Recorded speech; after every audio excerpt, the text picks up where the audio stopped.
Christophe sur France Maghreb 2. Bonjour à toutes, bonjour à tous, j'espère que vous allez bien. C'est vendredi, aujourd'hui nous sommes le 3 février et nous sommes ensemble jusqu'à 18h. Et comme chaque jour, en direct sur France Maghreb 2 pour intervenir au 01 40 33 9000. Tout à l'heure en fin d'émission, les coups de gueule et coups de cœur de nos débatteurs du jour. À ne pas louper également, tout à l'heure le zapping bien sûr, au cœur de l'actualité toujours et encore. Nous parlerons et reviendrons sur la mort de la petite Siem. Et on pourrait s'interroger sur est-ce que ce drame aurait pu être évité parce que l'individu en question, celui qui a reconnu les faits, a été condamné pas moins de 13 fois et condamné surtout en 2015 à 12 ans de prison. Faites le compte. Voilà, il n'aurait pas dû être dehors.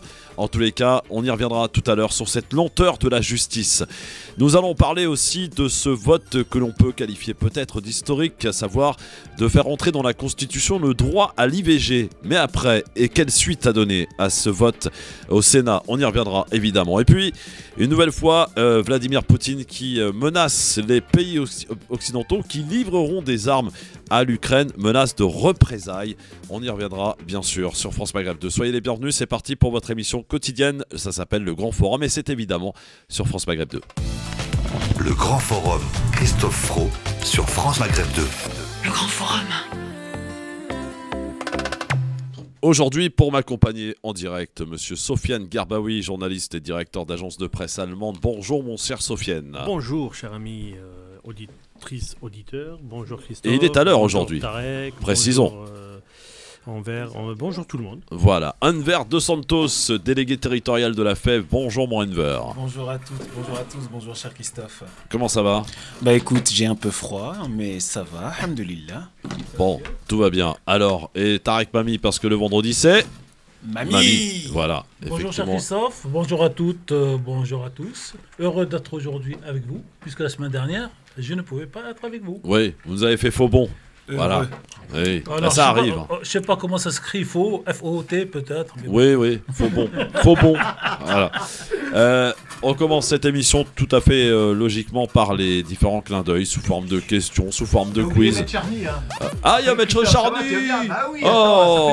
Comment il va mon Maître Charny préféré, avocat au barreau de Bobigny? Comment ça va, maître? Tout va bien, je te remercie, et toi? Ça fait longtemps, hein? Ça fait un petit moment, c'est vrai. Ouais. Bon, ça va, tout va bien? Vous nous avez manqué, hein? Bah ouais, mais bon, tu reviens jamais, en fait. C'est pas normal, ça, monsieur Charny. Mais si, hein? mais si. Bon, soyez les bienvenus, on commence cette émission par, évidemment, le quiz. Quiz. En fait, c'est des clins d'œil et sous forme de questions que je vous pose. Tout le monde est installé, c'est bon, on y va. Première question. Je cherche... Comment ça, non? Oui, on est Bon, non, très bien, il y en a quelqu'un qui me dit non, alors je sais pas. Première question, je cherche une chanteuse égyptienne qui est morte le 3 février 1975. Dalida? Non. Fayrouz. Keltoum. Bonne réponse. Keltoum. Surnommée La l'As Fayrouz, je crois qu'il est encore en vie en plus. Non mais Fayrouz, elle est libanaise. Elle est libanaise en plus. Oui, va chercher une artiste qui nous a quittés en 1975.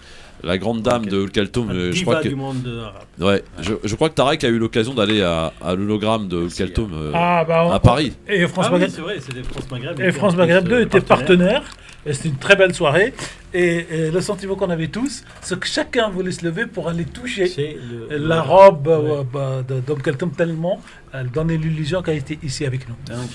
Deuxième question, quel pays met en orbite son premier satellite baptisé Oumid en 2009? L'Éthiopie. Non. Turquie. Non. Non, l'Inde. Non, monsieur. Non, Pakistan. Non. Non, c'est un petit pays. Non, c'est un grand pays. c'est un grand Fou, quoi. C'est l'Arabie Saoudite? Non. Oumid. Premier Mais satellite. alors, Iran? Iran, bonne réponse. Tarek, c'est l'Iran. Comment Grand t'es pays, passé à bien sûr, côté de grand ça, pays. Enver, voyons. Par la Ouais, surface, je en sais tout pas cas. C'est un grand pays. Non, mais Bah c'est oui. un grand pays, oui, de par son histoire, mais Oui. dans le monde, je dirais, du la géopolitique. spatial, c'est un petit pays. Ah ben, on Ben, commence comme- Non, par- mais Oui, on attends, devient ne joue grand. pas sur les mots, Ouais, monsieur voilà. Garbaoui, s'il te Je plaît. vous en prie, docteur, c'est gratuit. Non, Voilà. c'est un grand pays. voilà. C'est un très grand pays, une très grande civilisation, berceau de la culture perse. Quel comédien, question cinéma, quel comédien a été récompensé du César du meilleur acteur pour son interprétation dans le film La Cage aux folles? On est en Michel 1979. Serrault. Michel Serrault, Serrault, bonne ouais. réponse. Excellent. Avec ses plumes de partout. Et avec Hugo Tanazzi. Et la pièce de théâtre était, il fallait vraiment, moi j'ai eu l'occasion de la revoir Ouais. à la télé. Ouais. C'était mieux que le film. Ah ouais, Ouais. c'est vrai. Non, mais souvent que le théâtre, c'est Ouais, souvent avec mieux que le Jean film, Poiret. c'est vrai. C'était excellent. Ouais. C'est extraordinaire. Ouais, ça se discute. Il y a des émotions qui passent à travers le théâtre, à travers la Ouais. planche, Bien sûr. qui ne passent pas à travers Ouais. l'écran. Tiens, une petite question colle. Quel ministre d'État chargé des affaires culturelles, c'est ainsi que ça s'appelait comme ça à l'époque, a inauguré la Maison de la Culture de Malraux. Grenoble en 1968? Bonne réponse, bravo André Malraux. Ça a été le seul ministre de la Culture, ministre d'État. Ah oui, Il n'y en a plus eu après. ouais. Ouais. Quel leader est libéré en Excuse-moi, il 1980 y a à côté, Moi, c'est Envers. Mandela. Bah oui, Envers. après Il est à plus côté. de 25 ans Mandela. de détention, effectivement. Mandela. Nelson Mandela. Parce que moi, quand on me dit Envers, je pense à Envers Kodja. Oui, voilà. très grand leader. Voilà. Qui s'appelait Enver Pacha était mieux. la lune. Oui, non, le soleil le éclairant soleil, le monde, ouais, un truc comme ça. Le soleil éclairant le monde. Oui. Bon, eh bien, vous avez été bons, hein, les gars, bravo. Hein. Même sur ma question là, sur Grenoble, je pensais pas que vous alliez la trouver celle-là. À André Grenoble, Malraux. c'était la plus facile parce que c'était la première maison de la culture qui a été Ouais, mais encore inaugurée. fallait-il le savoir. C'est ça, maître. Bravo la culture. Cher Quand on est- maître, ouais. quand on est à Quand on Radio est dans la Maghreb, culture, Ouais. quand on est dans la culture, on est dans le savoir. Oui. et puis Dans- quand on est à Radio c'est vrai Maghreb, aussi. on a quand même des France connaissances. Maghreb, c'est Tout à fait. France Maghreb Sans deux, vouloir je- faire de la je- pire pour la radio. Non, France. France Maghreb. France Maghreb. 2, Deux. d'accord. Deux. On a quand même un certain Ah, parce qu'il y a bagage. une radio France Maghreb 1. Oui, c'est ça. D'accord, ok. C'était Ouais. la, Il y a- c'était Il y a la même première. France Maghreb 0 si tu veux. Non, il y a zéro. La tête à Toto. Non. En fait, le premier programme de France Maghreb qui était que sur Paris, bah, c'est France Maghreb. D'accord, ok, Et ok, en ok. national, Oui. France Maghreb 2. D'accord, ok. Bon, Et moi, c'est je- bon. D'ailleurs, Europe est devenue Europe 2 On après avoir élargit, été le champ de Virgin. culture, alors. c'est Oui. voilà. En fait, elle était déjà Europe 2, elle est devenue Virgin, puis elle est redevenue Europe 2. Regardez la Voilà. culture, vous voyez Ouais, c'est magique. C'est la culture sur pattes. C'est ça, sur patte, oui. C'est ça. On revient toujours à son premier choix. Très bien. c'est ce qu'on dit. Dans un instant, Poutine menace les pays qui fourniront des armes de représailles. On y revient dans un instant, ne bougez pas sur France Maghreb 2. C'est parti pour le LGF sur France Maghreb 2 jusqu'à 18h avec donc autour de la table Maître Charny, avocat au barreau de Bobigny, Tarek Mami, journaliste, et Sofiane Garbaoui, journaliste et directeur d'agence de presse allemande, et Enver Dos Santos, délégué territorial de la FEV. Tout le monde est là et au complet. Et vous au 01 40 33 9000, à tout de suite. Le Grand Forum, Christophe Fro sur France Maghreb 2. Le Grand Forum. Merci d'être avec nous en direct sur votre radio France Maghreb 2, le LGF, avec Sofiane Garbaoui, Maître Charny, Tarek Mami, Enver Dos Santos. Vous avez vu la nouvelle, évidemment, c'est la disparition de Paco Rabanne. On l'a appris cet après-midi, Ouais, le je grand vois. couturier à l'âge de 88 ans, qui nous a quittés. Voilà, Paco Rabanne, qui n'est plus là. Voilà. Sofiane, rien à dire? Si, juste un petit mot. Ce fut un de ceux qui ont bouleversé la mode.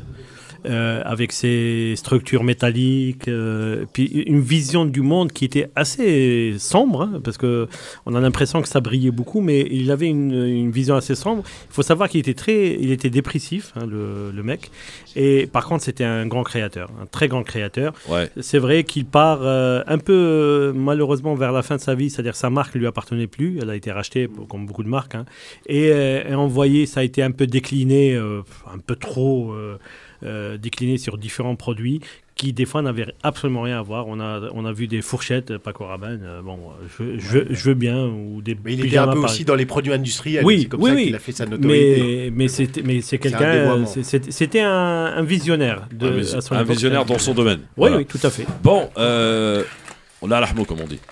Après, On peut le dire ou pas? écoute, si Oui. tu peux Alors, souhaiter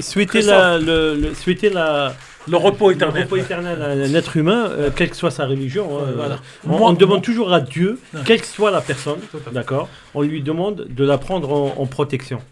Et c'est à l'honneur de cette religion dont moi j'en fais partie, qui accepte que des gens qui ne soient pas de la même religion puissent aussi bénéficier de la protection de Dieu. Voilà. Alors, C'est ce qu'on dit moi, toujours, ma que mère, Dieu quand ait son j'étais âme. petit, on lui disait un tel, ma mère.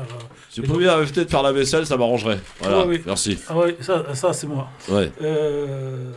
Quand on lui dit un tel est mort, et puis on donne un prénom qui n'est pas Mohamed ou Ali, ou un truc comme ça. Ouais. Elle dit il est de quelle confession, de quelle religion?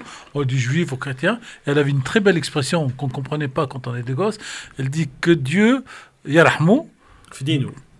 dans les termes de sa religion. Oui, effectivement. Allah yarhamou Allah fi dinu. yarhamou. Donc en clair, il appartient à cette religion et cette religion a forcément une miséricorde, alors que Dieu l'accueille dans la miséricorde de sa religion. Et pas comme beaucoup de salafistes il y a quelques années qui disaient non, on ne peut pas dire ça. Mais en tout cas, Allah yarhamou, il a amené beaucoup de choses à la société, Bah oui. aux gens, Ouais. et vous le savez, vous, Il a Christophe. laissé une trace. Il a libéré les femmes. Oui, oui. flipper les gens, Et- quand même. et moi, mon parfum, depuis 30 ans, Ah bon, il a libéré les femmes? Oui, il a libéré les femmes. sur la façon de s'habiller, Sur la remise en place, non, ça, y compris des pantalons. Toi, tu veux tout Exactement. discuter, Enver, aujourd'hui. Y compris des pantalons. Par rapport à il faut savoir qu'on est Oui, dans c'est les vrai années qu'on est dans les 60, années 60, d'accord. 70, Les c'est années 60, la femme ne votait pas en France, hein, d'accord. Elle Ah, n'avait si, pas- si. Bah, si, 46. depuis 46. Depuis 58. Non, 46. c'est 46, Sofiane. arrête de 46. bêtises. 58, c'est la 5e République. 46. La République. Sofiane, et c'est bah là- oui. et Le c'est droit là de vote où- pour les femmes, non. c'est 46. 46. en France. Alors 46, Oui. je vous ferai rappeler qu'il fallait qu'elle ait l'autorisation de son mari pour aller voter. En 58, elle pouvait aller sans l'autorisation de son mari. Ah, d'accord, mais en tout cas, D'accord, elle avait le droit de voilà. vote en 46. Et en 62, et en ouvrir un compte 63, bancaire 63, sans l'accord de son 63, mari. Et en 1965, le divorce a été Voilà. décriminalisé. Voilà. Super. Donc, c'est-à-dire que lui, dans cette dépénalisé, France plutôt. très Quelle conservatrice, puissance. mais lui, dans cette France très conservatrice, il a redessiné la forme de la femme, il l'a sortie de la sphère privée, et il l'a remise dans la sphère publique. Donc voilà, c'est par rapport à ça. D'accord, Aman, Tarek Pami, vous nous disiez. avant C'est que mon vous- parfum depuis 40 ans. Ah oui? Et alors pour les plus pingres, c'est un parfum qui coûtait 80 €. Mon Il y a- Dieu, t'es riche, hein. Oui, non. Moi, je préfère Non, Fahrenheit. attendez. Non, mais Mais bon, je c'est vous- son choix personnel. Je parlais pas en même temps. Oh. je vous donne l'astuce. Il coûtait 80 € à sa sortie. Aujourd'hui, il est le même parfum à 20 € dans tous les aéroports. C'est le petit boîtier jaune, là. Non, ça le petit boîtier noir. Noir, Ah, le noir, ouais, Paco d'accord, Rabanne c'était noir. Paco ouais, noir. ouais. jaune, ouais. 20 €. Moi, je l'avais acheté il y a longtemps à 80, à 60, à 50. Et le jour où je Ah l'ai oui, c'est vu- normal, c'est détaxé dans les aéroports. Ouais, Ouais, en mais tout pas cas, à autant et- de et- 60 et- € quand même. Ouais, mais là, Si, il si, est à c'est 20 devenu €. un produit, on va dire, Voilà. tombé dans le domaine public. Voilà, Bon, c'est presque ça. Très bien. C'est bas, moyenne gamme. On sait à quoi se parfume Tarek Pami. Mais on en parle de ses visions. C'est vision de quoi? Écoute, Moi, je le à un connais moment plus pour donné, ses- Voilà, ouais, oui, il est un tout ses petit peu prophéties, sorti la de. fin du monde. Oh, parlez pas en même temps là, on n'est Il pas est au un club tout Med petit ici. hein. peu sorti du domaine public, si je puis dire, parce qu'il a prédit que nous allions recevoir sur la tête un certain objet qui n'est jamais tombé. Alors, Et il en était persuadé. c'est pas tout à fait vrai. C'est pas lui qui avait dit ça? Si, c'est lui. Si Si, Merci. si, Ah bon? Il a prophétisé la fin Là, du monde oui. à de Après, nombreuses reprises. il n'avait pas tort à 100%, parce que la Terre reçoit plein de produits qui sont désagrégés quand ils rentrent dans la stratosphère. Mais c'est comme Voilà. si je dis qu'à un Mais moment donné, par la pluie contre, va. mais Enfin, voilà quoi. non, mais souvent, on dit souvent que la vieillesse est un naufrage, d'accord? Ouais. C'est vrai, Ça, on le voit, régulièrement, hein. vers la fin de sa vie, il a eu quelques propos qui étaient, mais c'était pas quelque chose qui remettait en cause son génie. Les génies, tu sais, entre la folie et le génie, il y a la ligne est très très très mince. Ouais, mais tu sais, Bon, dans ce on va- débat-là, non, on va pour pas rentrer finir très là-dedans. Non, mais pour finir très rapidement, parce que c'est difficile de dire ça, oui, le génie excuse justement la folie. J'ai pas dit que l'excuse. Parce qu'à un J'ai moment dit que donné- la ligne est très fine. Oui, Souvenez-nous tous les génies sont un peu Roman patraques, Polanski, quoi. Parce que Roman Polanski, Ah bon, non. Ah non. Moi, je pensais plus à Mozart. Là, c'est à ça. un moment donné, moi je refuse cette idée Ah, de non, non, voilà, le génie refuse. Parce non, non, que non. Chaud. c'est pas possible pour moi. Par contre, On peut-être parle pas de la que- même chose. Par contre, il y a le grand poète Aragon Oui.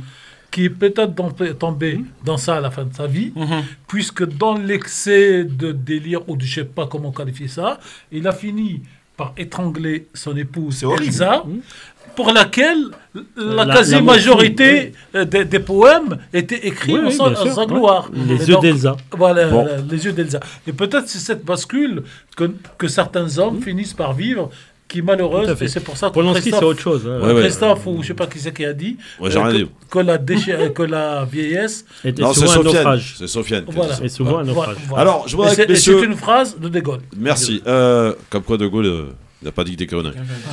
Il en a dit, mais pas que. Alors, pendant ce temps-là, la Russie a célébré en grande pompe le 80e anniversaire de la victoire de Stalingrad, tournant de la Seconde Guerre mondiale et symbole du patriotisme.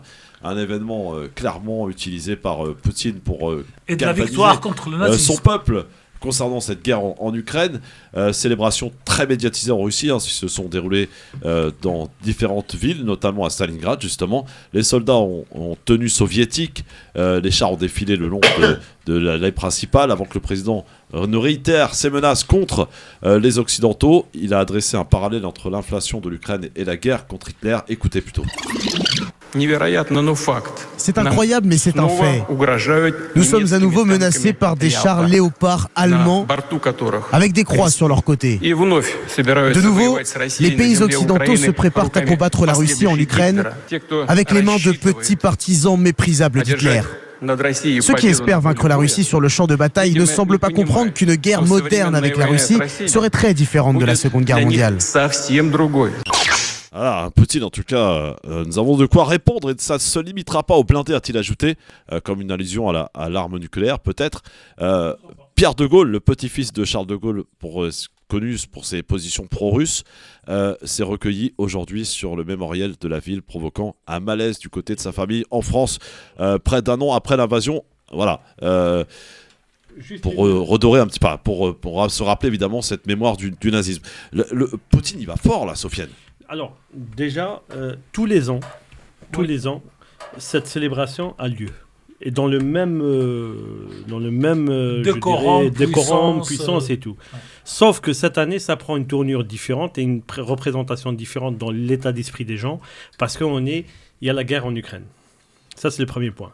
Donc Poutine n'a pas inventé les célébrations Non, je parle de ses propos et de ses menaces. Oui, mais attends, je termine. Donc c'est pas nouveau. Donc ça, c'est le premier point. Deuxième point, oui, lui, il a besoin d'avoir un peuple uni autour de son idée. Bien sûr. Voilà, donc il va utiliser tous les moyens qu'il a, ça s'appelle la propagande.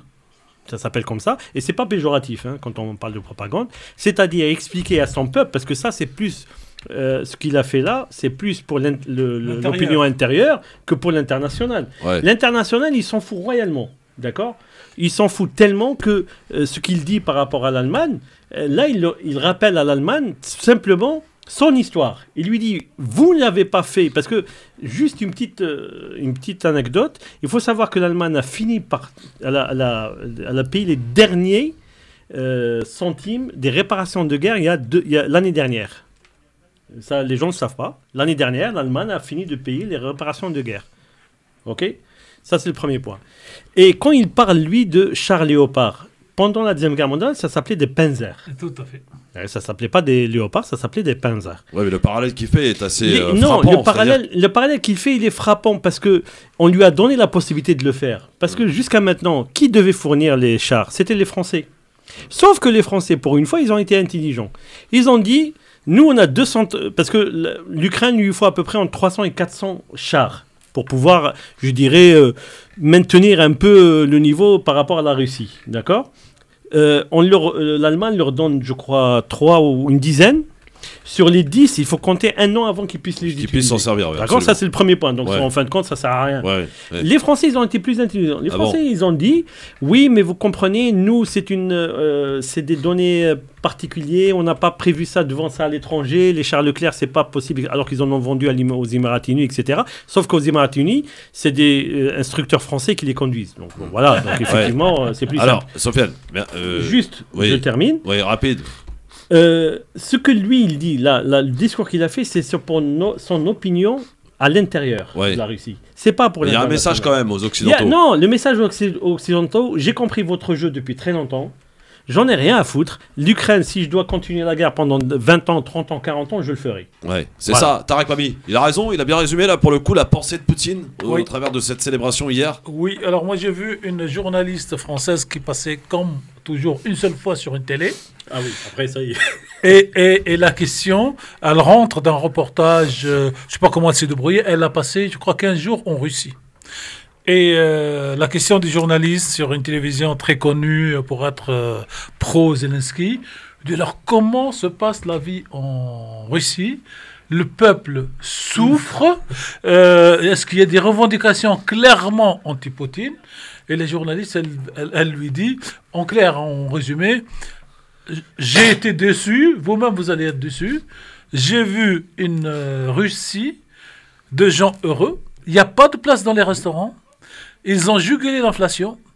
Et on dirait que pour les Russes, la guerre en Ukraine ne se passe pas en Russie ou avec la Russie, mais c'est un pays à la télé, machin truc. C'est vrai que le peuple russe ne voit pas, en fait, ne ressent pas. Non, ne ressent pas. Ne ressent pas cette guerre. Voilà. Contrairement la à Russie, nous. ils ont récupéré 295 milliards de dollars. Et elle lui dit, donc... il lui dit, mais donc ils soutiennent Poutine. Mais il dit, non seulement ils le soutiennent, mais pour eux, j'allais dire, tant qu'ils ne souffrent pas, ce qui se passe ailleurs. Et puisque vous avez cité un chiffre, j'en donne un seul. Avant le début de la guerre en Ukraine, pour ne pas utiliser contre l'Ukraine, pour l'Ukraine et tout ça, la Russie et la Chine échangeaient pour 100 milliards de dollars par an. Depuis le 24 février de l'année dernière, et l'année n'a pas terminé, ils sont déjà à 300 milliards de dollars. Donc, ce qu'ils perdent, entre guillemets, en Occident, ils le récupèrent ailleurs. Et dernière chose, il y a un communiqué avant-hier de la grosse boîte américaine qui fait le SWIFT, et qui dit qu'elle a perdu énormément d'argent cette année, alors que les Russes, eux, ont créé leur propre SWIFT dans la Russie. Donc, voilà pourquoi il s'adresse, et Sofiane a raison, à son peuple, pour lui donner une fierté, une dignité, et j'allais dire, et pour lui annoncer que la guerre va se continuer, mais lui, peuple russe, ne souffrira pas, c'est les autres qui vont souffrir. En tout cas, le parallèle est extrêmement important. C'est grave. Enver, il fait rappel, en fait, à la Seconde Guerre mondiale, où les Russes ont payé très cher cette libération. 22 millions de citoyens, enfin de militaires, pardon, venus libérer des citoyens, venus libérer l'Europe du joug du nazisme. Et aujourd'hui, il est en train de vous dire, regardez par qui on est menacé, par des chars allemands. Mais tu vois, c'est ça où moi, c'est ce qui me perturbe, c'est que c'est une véritable guerre de communication. Bien sûr, d'un côté, tu as Vladimir Zelensky, qui est un ancien comédien et qui justement va jouer justement de son talent de comédien sur beaucoup de choses. Mais il y a aussi ce côté où Vladimir Poutine, ça reste quand même un ancien agent du KGB qui sait que faire justement d'une certaine forme de communication. Et moi, je persiste et signe, c'est-à-dire que on aura beau dire qu'effectivement l'OTAN à marcher sur les plates-bandes de la Russie, que ça peut justifier éventuellement justement la réaction de la Russie et de Poutine. Cet homme et ce pouvoir aujourd'hui sont en train de faire de véritables choses à travers le monde, et donc ça n'est pas qu'en Ukraine. Et moi personnellement, je suis vraiment très très mal à l'aise avec le fait de faire incarner Poutine comme le sauveur du monde contre la déchéance capitaliste et autres. C'est vrai qu'aujourd'hui, c'est un peu l'image qu'il endosse, notamment sur le continent africain. On a vu dans certains pays, les dirigeants mettre dehors les forces militaires françaises au profit notamment des miliciens Wagner. 3 points pour moi. Effectivement, sur le plan économique, les sanctions qui ont été mises en place depuis maintenant près d'un an, il va y avoir un 10e paquet de sanctions. Elles ne donnent pas grand-chose. Et on le sait. Au contraire, elle renforce la Russie même. Elle renforce, je dirais même qu'elle renforce la Russie. Pourquoi ? Elle affaiblit ceux qui sont les donneurs de si vous voulez, tous les indices montrent que la croissance sera plus élevée en Russie que dans le reste de l'Union européenne, et notamment par rapport au Royaume-Uni où on a une croissance qui est absolument catastrophe. Deuxième élément, sur le plan militaire, effectivement, au mois courant de l'automne, il y a eu, des progrès de l'armée ukrainienne qui ont été vraiment aidés de manière extrêmement forte par les puissances occidentales. Et aujourd'hui, on voit que finalement, cette progression, elle s'effrite et même qu'elle recule. Donc aujourd'hui, on est dans une situation où il y a un équilibre qui est en train de se mettre en place et on ne sait pas jusqu'où ça peut aller, puisque aujourd'hui, jusqu'à présent, la Russie, on a livré des canons, ils ont dit attention, c'est la ligne rouge. On a livré des canons plus performants, attention, c'est la ligne rouge. On a livré des blindés légers, attention, c'est la ligne rouge. Aujourd'hui, on livre des chars lourds, on vous dit attention, c'est la ligne rouge. On parle de livrer peut-être prochainement des avions, des missiles à longue portée. La question, c'est de savoir où est-ce que Vladimir Poutine et la Russie vont placer le curseur. Et je pense que c'est ça qui va permettre de limiter les choses. Ça, c'est intéressant, effectivement. Je voudrais juste rajouter, on parle de l'armée ukrainienne. Il faut savoir que l'armée ukrainienne a perdu la moitié de ses troupes. C'est-à-dire que c'était 200 000, c'est vrai que les pertes sont 200 000 personnes à peu près. Officiellement, c'est 100 000 qui ont disparu. 100 000. Donc ça, c'est officiel. Après, les chiffres... C'est énorme. Voilà. Ça, c'est le premier point. Ouais. Deuxième point, ce que vient de dire Maître Charlie, c'est que le curseur, en fin de compte, personne ne place le curseur. C'est un jeu de cartes. On joue au poker. C'est un poker menteur. C'est-à-dire chacun essaie de voir plutôt jusqu'où... aux échecs. Hein, Non. C'est un jeu de poker menteur. Pas aux échecs. Parce que les échecs, c'est une stratégie. Tu as des règles et tu as 3 ou 4 coups d'avance. Là, on est sur un poker menteur dans le sens où si tu mets ça, je risque de faire ça. Et si tu fais ça, et ça joue comme ça un peu. Les Américains, ils ont été très clairs par rapport aux avions. C'est non. C'est non. Pour l'instant. C'est niette. Pour l'instant. Je vais vous dire il avait dit la même chose concernant les chars. Il a raison. Alors, excusez-moi, les Américains n'ont pas donné de chars. Attention. Enfin, ils ont promis la livraison d'une vingtaine de chars Abrams. Ils ont promis qu'ils allaient envoyer des troupes aussi, etc. Non, ça, ils n'ont jamais promis. C'est ce qu'ils ont dit. Ils ont dit qu'ils allaient envoyer des troupes. Ils ont dit à Zelensky. S'ils ont dit ça, c'est une déclaration de guerre. C'est ce qu'ils ont dit à Zelensky à l'époque, quand avec 100 000 hommes, il commençait à marcher sur le Donbass. De toute façon, sans les US, les Ukrainiens ne peuvent rien faire. La France, on parle de la France, bon, c'est notre pays. On a 200 chars Leclerc. 239. 200. Donc si on en donne une dizaine, une vingtaine, c'est ce qu'ont dit les chefs d'état-major. C'est pas Poutine justement qui fixe le curseur. C'est une véritable question parce que on dit qu'il personne ne fixe le curseur, mais justement, est-ce que c'est pas justement entre les lié États-Unis et la Russie? C'est là où on revient. C'est la question que je me pose.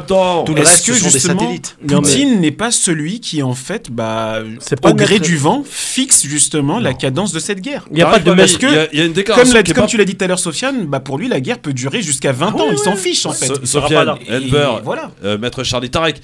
Il y a Trump qui a parlé là. Il a dit moi je vous règle le problème en 24 heures. Oui, il l'a dit, c'est vrai. Mais il y a une semaine ça déjà. Et je pense qu'il est en mesure de le faire. Tout à fait. Il a raison parce que lui, le poker menteur, il sait jouer et il sait faire peur et il sait donner du plaisir. C'est un homme qui estime, contrairement à ce qu'on peut penser, Poutine. Pour ça, il y avait plus de problèmes avec la Chine qu'avec la Russie à l'époque. Non, mais il respecte. Non, mais ils sont super potes avec Poutine.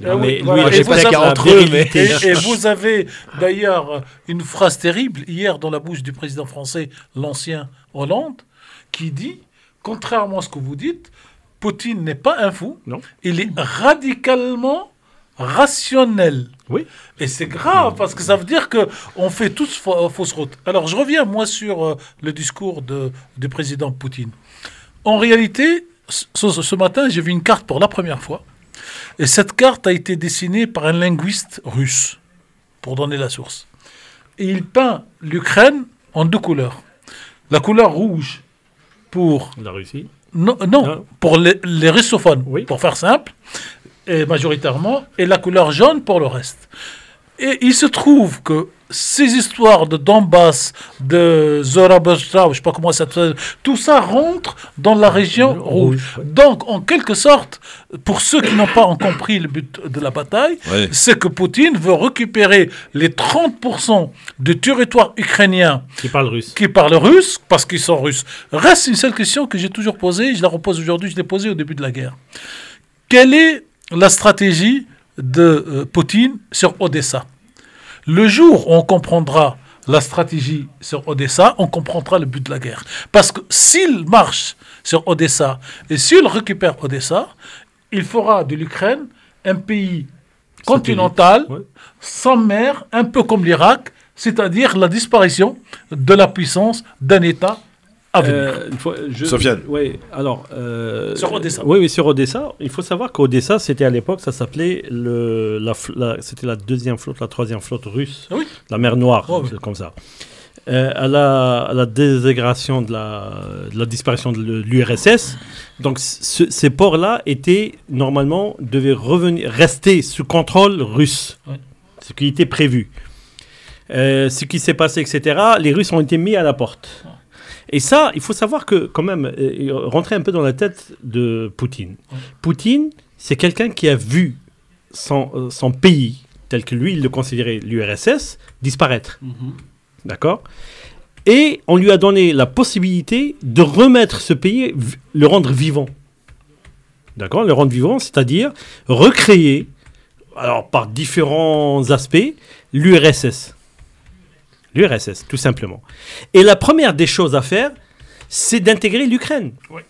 Parce que l'Ukraine, dans le subconscient collectif russe, c'est c'est l'Alsace, exactement. C'est l'Alsace et la Lorraine. Kiev, ça a toujours été le berceau. Voilà. Est-ce qu'on prend les sabots ou pas? Voilà. Non, mais il y a c'est avec ou sans les sabots? Non, mais ils ont des sabots aussi, hein, je peux rassurer. Non, mais on s'en rend pas. Il n'a pas la ref, il a pas la ref. Et deuxièmement, le deuxième point, c'est que pour Poutine, la mer Noire, enfin le port d'Odessa, c'est l'ouverture parce que le reste de l'Europe, lui, est en train d'être fermé. Ouais. D'accord? La Pologne, la Finlande et tout ça. Donc, qu'est-ce qui lui reste derrière? Eh bien, il lui reste Odessa qui va lui permettre de gérer avec la Chine, avec l'Inde, etc. Sophia, une question. Est-ce que on a vu d'ailleurs on a lu quelque part que les Ukrainiens avaient pour projet de taper Moscou? Ils y arriveront ou pas?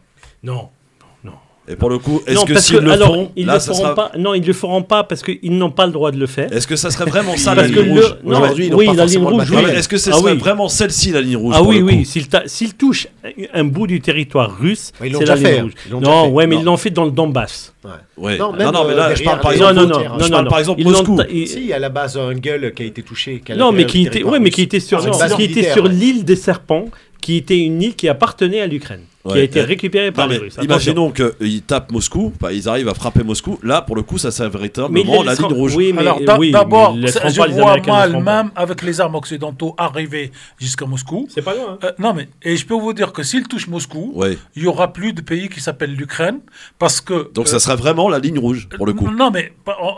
Cherchez la ligne rouge. La ligne rouge, c'est la bombe atomique. Mais il n'y aura pas de bombe atomique. Par contre, Poutine s'appellera dorénavant Bush et écrasera la totalité de ce pays comme les Américains l'ont fait pour l'Irak et comme les Américains l'ont fait en partie en Yougoslavie. C'est-à-dire on détruit tout bâtiment debout. Très bien.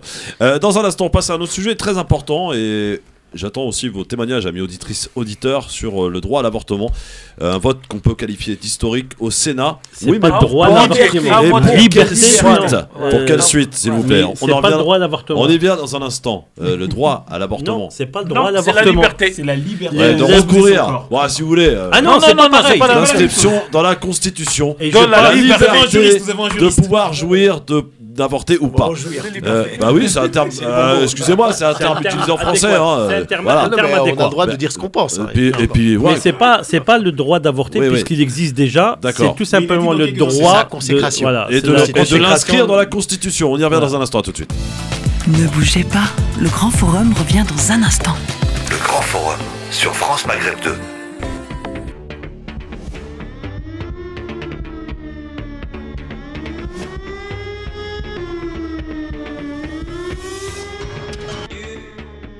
Christophe sur France Maghreb 2. Et oui, on est là, les amis, le LGF, le Grand Forum, en ce vendredi 3 février, avec Sofiane Garbaoui, Enver de Santos, Maître Charny, Tarek Mami. Alors, vote important qui a eu lieu hier au Sénat, qui a dit oui à l'inscription dans la Constitution de la liberté de la femme à recourir à l'avortement. C'est très important, évidemment. Et je vous propose d'écouter à ce sujet Monsieur le garde des Sceaux. Écoutez. Toucher à notre Constitution selon la formule désormais consacrée que d'une main tremblante. Même si la formulation ne fait plus référence au droit à l'IVG, les élus, socialistes, insoumis et verts se sont félicités d'une avancée majeure. Vous avez dit tout à l'heure, rappelant une formule célèbre, qu'il ne fallait toucher à la Constitution que d'une main tremblante. Les vôtres sont restés dans vos poches. Les mains dans vos poches parce que le garde des Sceaux aurait pu prendre l'initiative d'un texte gouvernemental qui éviterait la voie référendaire. Alors on va expliquer parce que c'est très important en fait finalement que ce vote qui a eu lieu au Sénat pour qu'il puisse être inscrit dans la Constitution. Je parle sous votre réserve, Tarek Mami et Maître Charny en particulier. Oui. Il faudrait que ça passe par une majorité parlementaire, si j'ai bien compris. Et surtout par la voie référendaire. Non, mais alors la Constitution, pour être modifiée, cher Christophe, elle peut être faite soit dans une réunion de deux chambres qui a lieu. qui a lieu en général à Versailles. J'ai eu la chance dans ma vie professionnelle d'en assister à 2 depuis donc que j'ai commencé ce métier à Versailles, et il faut qu'il y ait le 2/3 donc de 2 chambres qui passent. Voilà, les 2/3, les 2 chambres réunies. Voilà. Des mix paritaires, on appelle ça, non? Non. Mix paritaire, c'est autre chose. C'est la navette, ce qu'on appelle la navette. Une loi qui n'est pas adoptée dans les mêmes termes à l'Assemblée et au Sénat. On fait une commission mixte paritaire, moitié-moitié, pour trouver une solution commune. Et si on ne la trouve pas, l'Assemblée nationale qui a le dernier mot. Par contre, le Congrès, donc le rassemblement de 2 assemblées, donc le Sénat et le Parlement, la majorité doit être au minimum de 2/3. Elle se réunit à Versailles dans un cérémonial extraordinaire. Oui. Moi, j'y ai assisté. Je crois qu'il y en a une sous Hollande. Sous Hollande et sous Sarkozy. Oui. Et sous Sarkozy.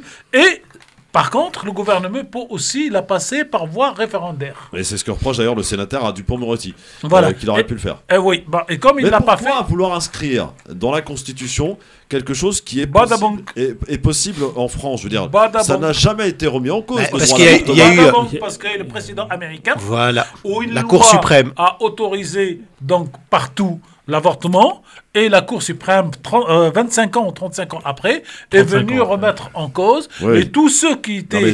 D'accord, mais les États-Unis ne sont pas la France. Parce que l'extrême droite progresse partout dans le monde, et comme dit l'autre, mieux vaut prévenir que guérir. Et donc on ferme la porte, parce que demain l'extrême droite peut arriver, et donc revenir sur la décision de la loi Veil de 1974, et dit une loi efface une autre loi. Et donc quand on est dans la Constitution, c'est beaucoup plus difficile, parce que l'extrême droite devrait avoir le 2/3 du Parlement pour pouvoir faire ça.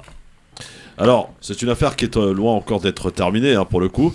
Mais c'est un vote important, ce qui a été franchi hier, parce que jusqu'à présent, le Sénat s'était toujours opposé. Parce que cette fois-ci, le Sénat a changé d'avis. Maître Charny, c'est ce qui fait un peu la différence, pour le coup. Ah oui. Quoi, non, mais je pense que... Arrête de dire non à tout, toi. Non, il n'a pas changé d'avis. C'est vrai toujours été opposé jusqu'à maintenant. C'est vrai que le Sénat, jusqu'à présent, est resté sur la position selon laquelle la loi se suffisait à elle-même et qu'il n'y avait pas de grosses difficultés. Et c'est vrai qu'aujourd'hui, dans la population française, j'allais dire, si on fait un sondage ou même un référendum, la majorité se prononcerait très certainement en faveur de l'avortement. Mais effectivement, avec le précédent américain, parce que les États-Unis, c'est considéré comme une véritable puissance occidentale très modernisée et très moderne. Et à partir du moment où on remet en cause cet acquis qu'on pensait, j'allais dire, inviolable, eh bien, ça a suscité des réactions. Et parmi ces réactions, effectivement, le fait de constitutionnaliser le droit à l'avortement. Donc, vous avez une phrase de M. Fabius, je crois qu'il était Premier ministre, et qui avait dit une phrase terrible. Et c'est pour ça que dans l'inconscient des politiques, ça bouge. Ils disent qu'une loi fait... Une loi peut la défaire. Et donc c'est pour éviter qu'une loi vienne défaire. Parce qu'une loi organique simple peut se faire au niveau de l'Assemblée nationale. Je vais préciser que maintenant, et pour la suite, donc à donner à ce vote, il faudrait que députés et sénateurs doivent se mettre d'accord sur le même texte, dans la même formulation. C'est comme ça pour toutes les propositions. Je pense que les députés vont s'en contenter dans un premier moment pour sécuriser l'article, qu'il soit dans la Constitution. Eux, dans quelques années, mèneront une bataille pour changer le terme droit, liberté en droit. Alors, contrairement à une loi ordinaire, c'est très important, parce que je crois que je vais contredire ce que vous avez dit, après vérification. Ce n'est pas l'Assemblée nationale qui aurait le dernier mot en cas de désaccord. Le texte serait purement et simplement enterré. Non, monsieur. Non, alors je refais mon droit constitutionnel. L'Assemblée générale vote en premier. National. National. Général aussi. Ça, on verra ça lors de la copropriété. Voilà. L'Assemblée nationale peut voter en première lecture et envoyer le texte à l'Assemblée, au Sénat. Tout à fait.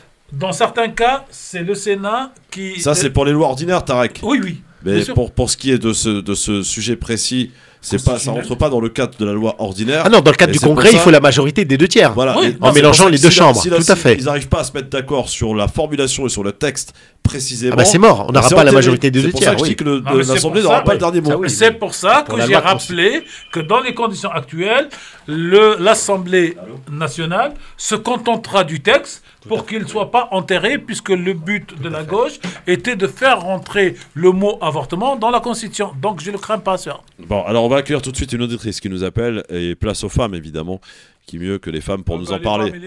Bonjour. Non, mais c'est bon, il y en a marre que les hommes s'expriment à la place des sujets. C'est des sujets qui concernent les femmes, pardon, mais voilà.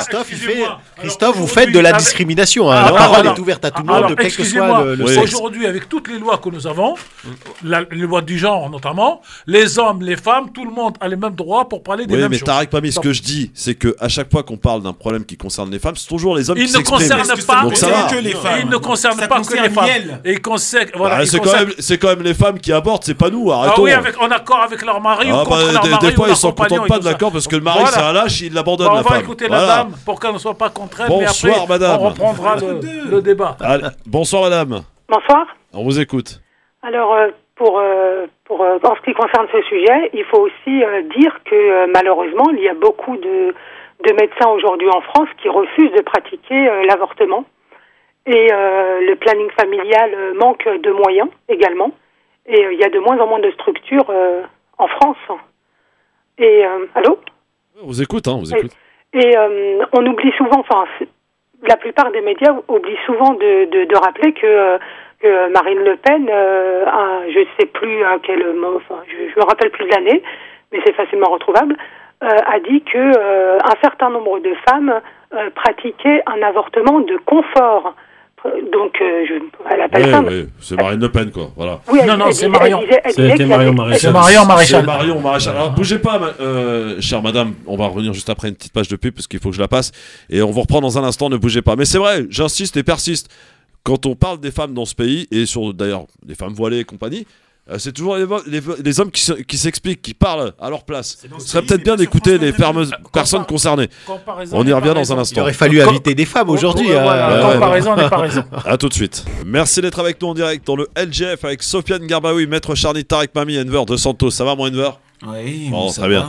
On est avec Chouchou, c'est son prénom, au téléphone Chouchou. 01 40 33 9000. Chouchou, pour nous parler de ce sujet qu'on évoque, évidemment, c'est l'inscription du droit à la liberté, la liberté de recourir à un avortement ou pas d'ailleurs, en tout cas dans la Constitution. Vous nous disiez, Chouchou, que d'après vous, il y a beaucoup de médecins qui refusent de le faire et que les plannings familiales sont de moins en moins, moins dotés. Voilà, dotés de moyens pour pouvoir donner suite à cette demande particulière, Chouchou, hein, c'est ça? Oui, j'avais vu justement un reportage, c'était sur France 5, je me rappelle plus le nom de ce reportage ni l'année, mais c'était sur France 5, ça peut se retrouver sur Internet. Et par rapport justement à Marine Le Pen, je trouve que la plupart des médias laissent passer beaucoup de conneries de sa part. Quand la LFI lève le petit doigt, tout le monde s'en empare, ou d'une petite connerie, ou Sandrine Rousseau dès qu'elle dit une connerie, enfin bref. Mais quand Marine Le Pen dit une connerie ou une saloperie, alors là, personne ou très peu de personnes. Chouchou, question. Est-ce que vous seriez favorable à ce qu'on puisse inscrire dans la Constitution justement ce droit à la liberté de recourir à un avortement? Oui, parce que justement, Marine Le Pen, il y a quelques années, a dit qu'il y avait un certain nombre de femmes qui pratiquaient un avortement de confort, qu'il y avait des femmes qui pardonnez-moi de me faire l'avocat du diable, mais est-ce que Chouchou, 4, 5, voire 6 fois, oui, mais madame, qu'elle voulait que ce ne soit plus remboursé par la sécurité sociale à partir de, je sais plus, 2 ou 3 fois, quoi. Mais Chouchou, pardon, mais voilà, on est là pour se parler tranquillement et avec bienveillance, mais est-ce que c'est vrai quand même, avec aujourd'hui les moyens de contraception qui existent, il y a quand même des accidents entre guillemets qui peuvent être évitables? Non. Et que de savoir qu'on a cette possibilité là de pouvoir avorter, c'est peut-être surtout ce qu'on peut appeler du confort pour certains, alors que ça ne devrait pas être du confort. Quand on fait ce geste, Chouchou, pardon, je termine. Oui, quand on fait ce geste, c'est quand même une décision lourde de sens que l'on prend pour interrompre une grossesse, interrompre un embryon c'est pas si confortable que ça, mais il y en a qui quand même l'utilisent, faut le dire, avec une certaine facilité. Pardon. Ça, on n'en sait rien. On n'est pas dans la tête des gens. Il faut arrêter, je pense, de faire des généralités de quelques cas particuliers. Ça, premier point. Deuxièmement, nous ne connaissons pas la décision d'avorter. Je pense, quel que soit l'être humain. D'accord, je parle même pas de la femme, parce qu'en général, cette décision. Il y a que la femme qui avorte. Non, la femme subit l'avortement. Ouais. D'accord. Par contre, quand elle est en couple, C'est le couple qui subit la décision. Il y a surtout des lâches aussi qui abandonnent. Non, mais ça, c'est... Ouais, mais là, on part sur le côté moral de la chose. D'accord ? Moi, je parle juste du point de vue technique. On a affaire à des gens qui, à un moment ou à un autre, ne peuvent plus ou ne veulent plus ou ils ont décidé autrement. Maintenant, est-ce que c'est un acte qui est légal ou pas ? Il est légal en France. Donc, de ce point de vue, on ne se pose plus la question. Maintenant, Chouchou, je l'ai entendu... Est-ce qu'il faut l'inscrire dans la Constitution ? Alors, est-ce qu'il faut l'inscrire ? Oui, parce que malheureusement pour nous, nous vivons une période qui est très compliquée. L'extrême droite pointe de plus en plus son nez au devant de la scène politique. Elle prend de plus en plus d'espace politique et elle risque d'être demain au pouvoir. Ça, c'est une réalité aussi parce qu'on a une désaffection de la population vis-à-vis de ces politiques. Et on le sait très bien. Quelle est la majorité pour le faire ? Oui, mais c'est pour cela. Mais dans la Constitution, c'est plus compliqué. Si on fait une loi comme c'est aujourd'hui le cas, demain, il suffit de 6 ans, je ne sais pas, 185 députés et c'est bon, on change la loi. Donc, alors que si dans la Constitution, il faut les 2/3 du Parlement. C'est un peu plus compliqué. Oui, Chouchou. Je voulais rajouter deux, trois trucs. Oui. Marine Le Pen, il y a quelques années, si vous vous rappelez, elle voulait revenir sur la loi contre l'abolition de la peine de mort. Une fois que l'abolition de la peine de mort a été inscrite dans la Constitution, ben là, il y a une journaliste, il me semble que c'est Apolline de Malherbe, qui lui a demandé justement si elle voulait revenir dessus, et elle a fait la tronche, elle a dit non, je peux pas, c'est dans la Constitution. Donc en fait, ça l'emmerdait, quoi, que ce soit inscrit. La Constitution emmerde tout le monde. Donc en fait, ça serait juste pour répondre et pour parer à une éventuelle venue du Front National au pouvoir. Non, mais même au-delà de ça, je pense qu'il y a des évolutions sociales qui doivent être inscrites dans la Constitution. C'est quoi ? C'est la vie d'un pays. C'est comment un pays vit, comment... mais il y a quand même un autre élément important, pardon, et j'aimerais qu'on en parle. Merci en tout cas, Chouchou, pour votre appel. À très bientôt, 01 40 33 9000. Enver, il y a l'aspect religieux aussi, quelque part, qui entre en jeu. C'est ce que j'allais dire. Non, mais c'est ce qu'on en parle. C'est ce que je voulais dire. Enfin, l'aspect religieux rentre, bien évidemment, mais je pense que c'est encore autre chose dans la mesure où, face à cet aspect, la République est laïque. Donc il n'y a pas d'aspect religieux. La question ne se pose même pas en fait dans cette question législative.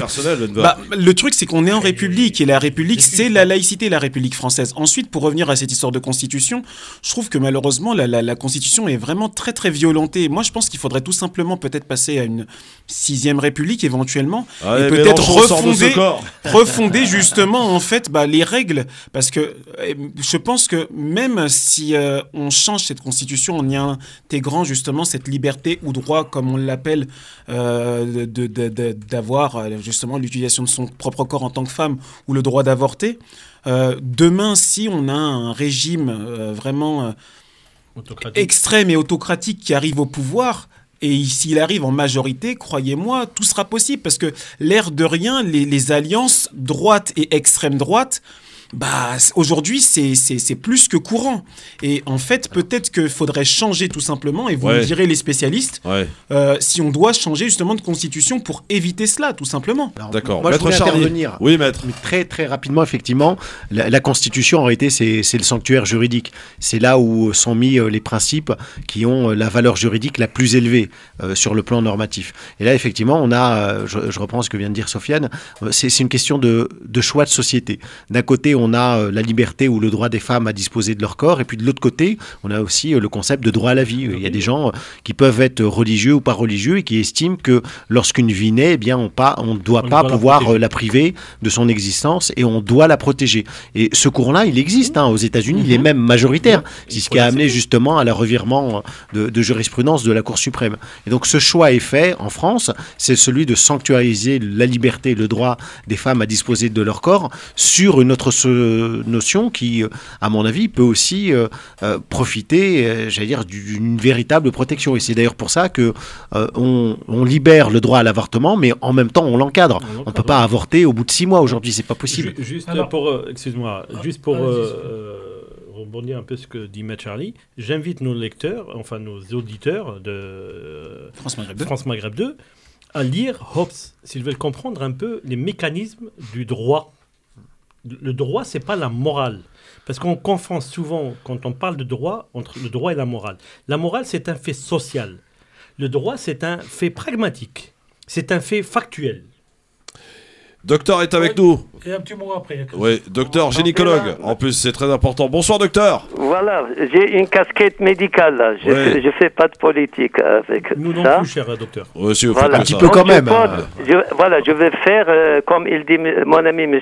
Mami, le verre moitié plein, moitié vide. Moi, j'ai 38 ans d'expérience entre l'internat et la chirurgie gynécologique dans ce pays, en France. Je pose la question suivante. Est-ce que les médecins, là, au jour d'aujourd'hui, ont le droit de refuser nos gynécologues un IVG? Bah oui, on a une liberté de conscience. Oui, alors Maître Charny vous dit oui, la liberté de conscience. Ah oui, ils peuvent refuser. Bah, il a raison, parce que ça s'appelle le droit de conscience. Oui, c'est ce que je veux dire. On oriente vers un autre praticien. Voilà, il y a beaucoup de maternités, de centres de gynéco, surtout publics. Ils demandent, avant d'embaucher leur gynécologue jeune ou ancien comme moi, est-ce que vous voulez pratiquer ou pas les IVG? Ça s'appelle interruption volontaire de la grossesse. Après, il y a des comprimés, je ne vais pas rentrer dans le détail. Au fait, il y a surtout, c'est très bien, quelqu'un a parlé, parce que moi, j'arrive pas à suivre tout ça, je suis un peu loin, s'appelle le droit à quelque chose et le moral à quelque chose. En fait, il y a beaucoup de nos gynécologues, jeunes comme vieux, comme anciens, et de quelques confessions que je cite pas là, au jour d'aujourd'hui, 2 ou 3 confessions, pour eux, ils rentrent dans le moral. Ce qui fait maintenant, si on va rentrer dans l'institution, je pense que c'est intelligent, ils vont comme ça obliger les gynécologues à faire ça. Comme ça, alors non, je ne pense pas qu'il y aura un jour une obligation pour un praticien de pratiquer Maître Charny, une est-ce IVG. qu'on peut imaginer qu'il y a une obligation à tous les gynécologues de le faire?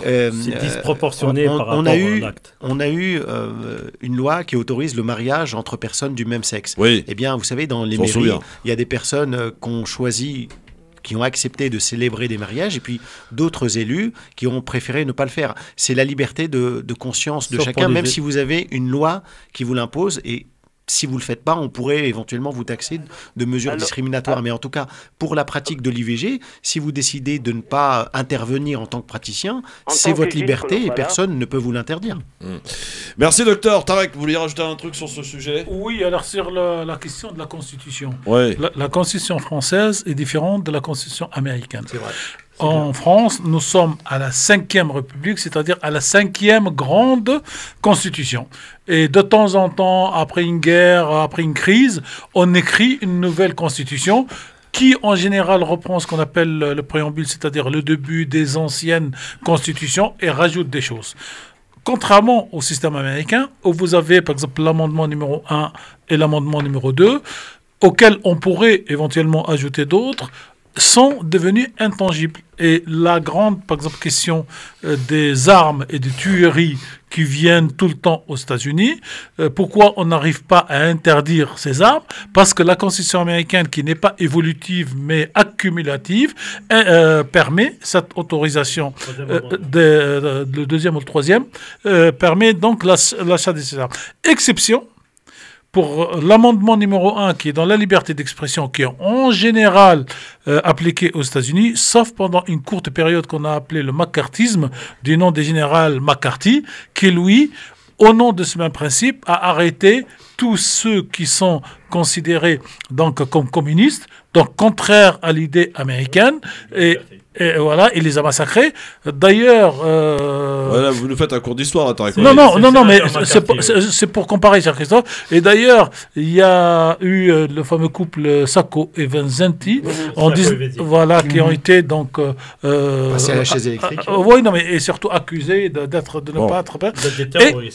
Et hier, j'ai découvert qu'il y a 2 villes dans le Donbass qui s'appellent Sacco et Vanzetti, qui ont été libérés, entre guillemets, par l'armée russe. Et regardez comment l'histoire tourne, et donc c'est peut-être pour priver des prochaines majorités de droite, d'extrême droite, que cette liberté est inscrite dans l'Assemblée, dans la Constitution, parce que la Constitution française est évolutive, contrairement à l'américaine. Merci Christophe. Non, tu vois rien, ça est, stop, on enchaîne. C'est toi le patron. Bah oui, encore eux. Par contre, il y en a un qui... Cher maître, je proteste. Mais tu peux protester ce que tu veux, mais ici on est chez moi. Il est trop fort pour nous, on peut rien faire. Je rappelle le principe parce que Maître Charny ne le connaît pas ce principe et ça fait tellement longtemps qu'il n'est pas venu forcément. C'est vrai aussi. Je donne des infos, à vous de choisir si vous décidez de la zapper ou de la commenter. Alors attention, pas de monologue, hein. C'est un commentaire quand même assez fluide, tu vois, faut que ça soit crème. C'est très autocratique aujourd'hui. Première question, première information. C'est très poutinien. Il a fait rentrer tout ça dans la constitution première question christophienne pour que ça ne change plus. Première information, et je vais commencer par Tarek. Non, je vais commencer par Maître Charny qui est à ma droite d'ailleurs. Le Maroc et l'Espagne ont annoncé le souhait d'établir un nouveau partenariat économique au service du développement dans la perspective de profiter du plein potentiel qu'offrent les relations entre les deux royaumes à l'occasion du grand sommet qui a démarré donc il y a 2 jours entre le Maroc et l'Espagne. Est-ce que tu décides de zapper ou de commenter l'info, mon cher commenter maître? très rapidement, ça me fait penser à la petite polémique là sur BFM concernant le journaliste Rachid Mbarki, justement par rapport à cette problématique des relations entre le Maroc et l'Espagne. Et effectivement, il avait fait passer apparemment un reportage qui n'avait pas été validé par la direction. Où il parlait du Sahara marocain, effectivement. Oui, Tarek Mami. Bon, non, je zappais. Très bien. Sofiane. J'ai d'autres choses à dire sur la Palestine. Vas-y, commente. Je commente. Tout simplement, le fameux. Non, je parle pas de journaliste, je parle du forum. Mais du forum, je parle du forum. Alors, le forum, il n'y a eu aucun officiel espagnol présent. Ça Non, monsieur. Sanchez, il est là. Messieurs, je vous dis, à ce forum, il n'y a aucun officiel espagnol présent. Je vous invite à vous informer. D'accord ? Sanchez a fait une déclaration à partir de Madrid concernant la possibilité de mettre en place un nouveau partenariat avec le Maroc. Et avec les pays du Maghreb, pour être plus précis, le Maroc, parce qu'aujourd'hui, vu que l'Algérie ne parle plus à l'Espagne, il lui reste que le Maroc. Ouais. Voilà. Bon, Enver, tu décides de commenter ou de zapper ? Zapper. Très bien. On enchaîne avec une autre information. T'as compris le principe, Maître Charny ? Vous avez vu, c'est simple. Hein. Ah non, moi je suis un peu lent d'esprit, donc il faut vraiment me répéter, il faut faire le perroquet pour que je capte. Est-ce que vous plaidez coupable ou non coupable ? Archi coupable. Maître Charny, autre information. Washington a appelé la Tunisie à faire preuve d'une plus grande occlusion démocratique après que seulement 11,4% des électeurs ont participé au second tour des législatives. Tu commentes ou tu zappes, Maître Charny ? Ah, je suis un peu parti, donc je zappe. Très bien. Tarek. Vous ne pouvez pas zapper, Tarek. Ah ben, je ne peux pas zapper, d'autant plus que j'avais préparé un petit papier que je ne pourrais pas lire en totalité. Non, il y a au moins 40 pages, hein, je suis en train de le voir. Non, ça c'est pour la Palestine. Ça, c'est l'édito. Non, sur la situation en Tunisie, j'allais dire pour les auditeurs, je souhaite parler par métaphore. Aujourd'hui, vous avez un pays qui s'appelle la Tunisie, qui est constitué de puzzles, de plusieurs puzzles dans le puzzle, et qu'il y a un problème de cohérence pour pouvoir mettre les pièces de ce puzzle à leur place. Sur proprement les élections, on prend comme marque de réflexion le pauvre pourcentage de participation qui est de 11,4%, ce qui est ridicule dans n'importe quelle démocratie, sauf qu'il faut rappeler 2 éléments. Dans toutes les élections qui ont eu lieu en Tunisie depuis 2011, quand ça a été le top, avec les partis politiques, avec la presse et avec tout, on était à 51%. Et vous avez dans cette élection, tous les partis politiques, puisqu'ils n'ont pas officiellement le droit de participer, ont appelé, ont boycotté, alors qu'à mon sens, ils auraient dû aller avec leur propre candidat individuel et pas partisan pour mesurer la force. Troisième et le point le plus important, c'est que depuis 2011, l'élection en Tunisie se passait sur un seul tour, avec une élection proportionnelle, avec le plus fort reste. Donc celui qui arrive premier par accident ou par volonté populaire ramasse toute la donne. Et on passe de ce scrutin, donc proportionnel à un tour, à un scrutin proportionnel intégral. Non, c'est pas là, justement un scrutin à 2 tours uninominal, c'est-à-dire les gens ne sont pas élus au nom de leur parti, mais sur leur propre personne. Et comme c'est la première fois que ce mode de scrutin est mis en Tunisie, il est déroutant. C'est pas étonnant qu'il y ait personne qui ait voté, on comprend rien du tout. Tout à fait. Ouais. Et on peut rajouter que dans certaines circonscriptions, il y avait un seul candidat.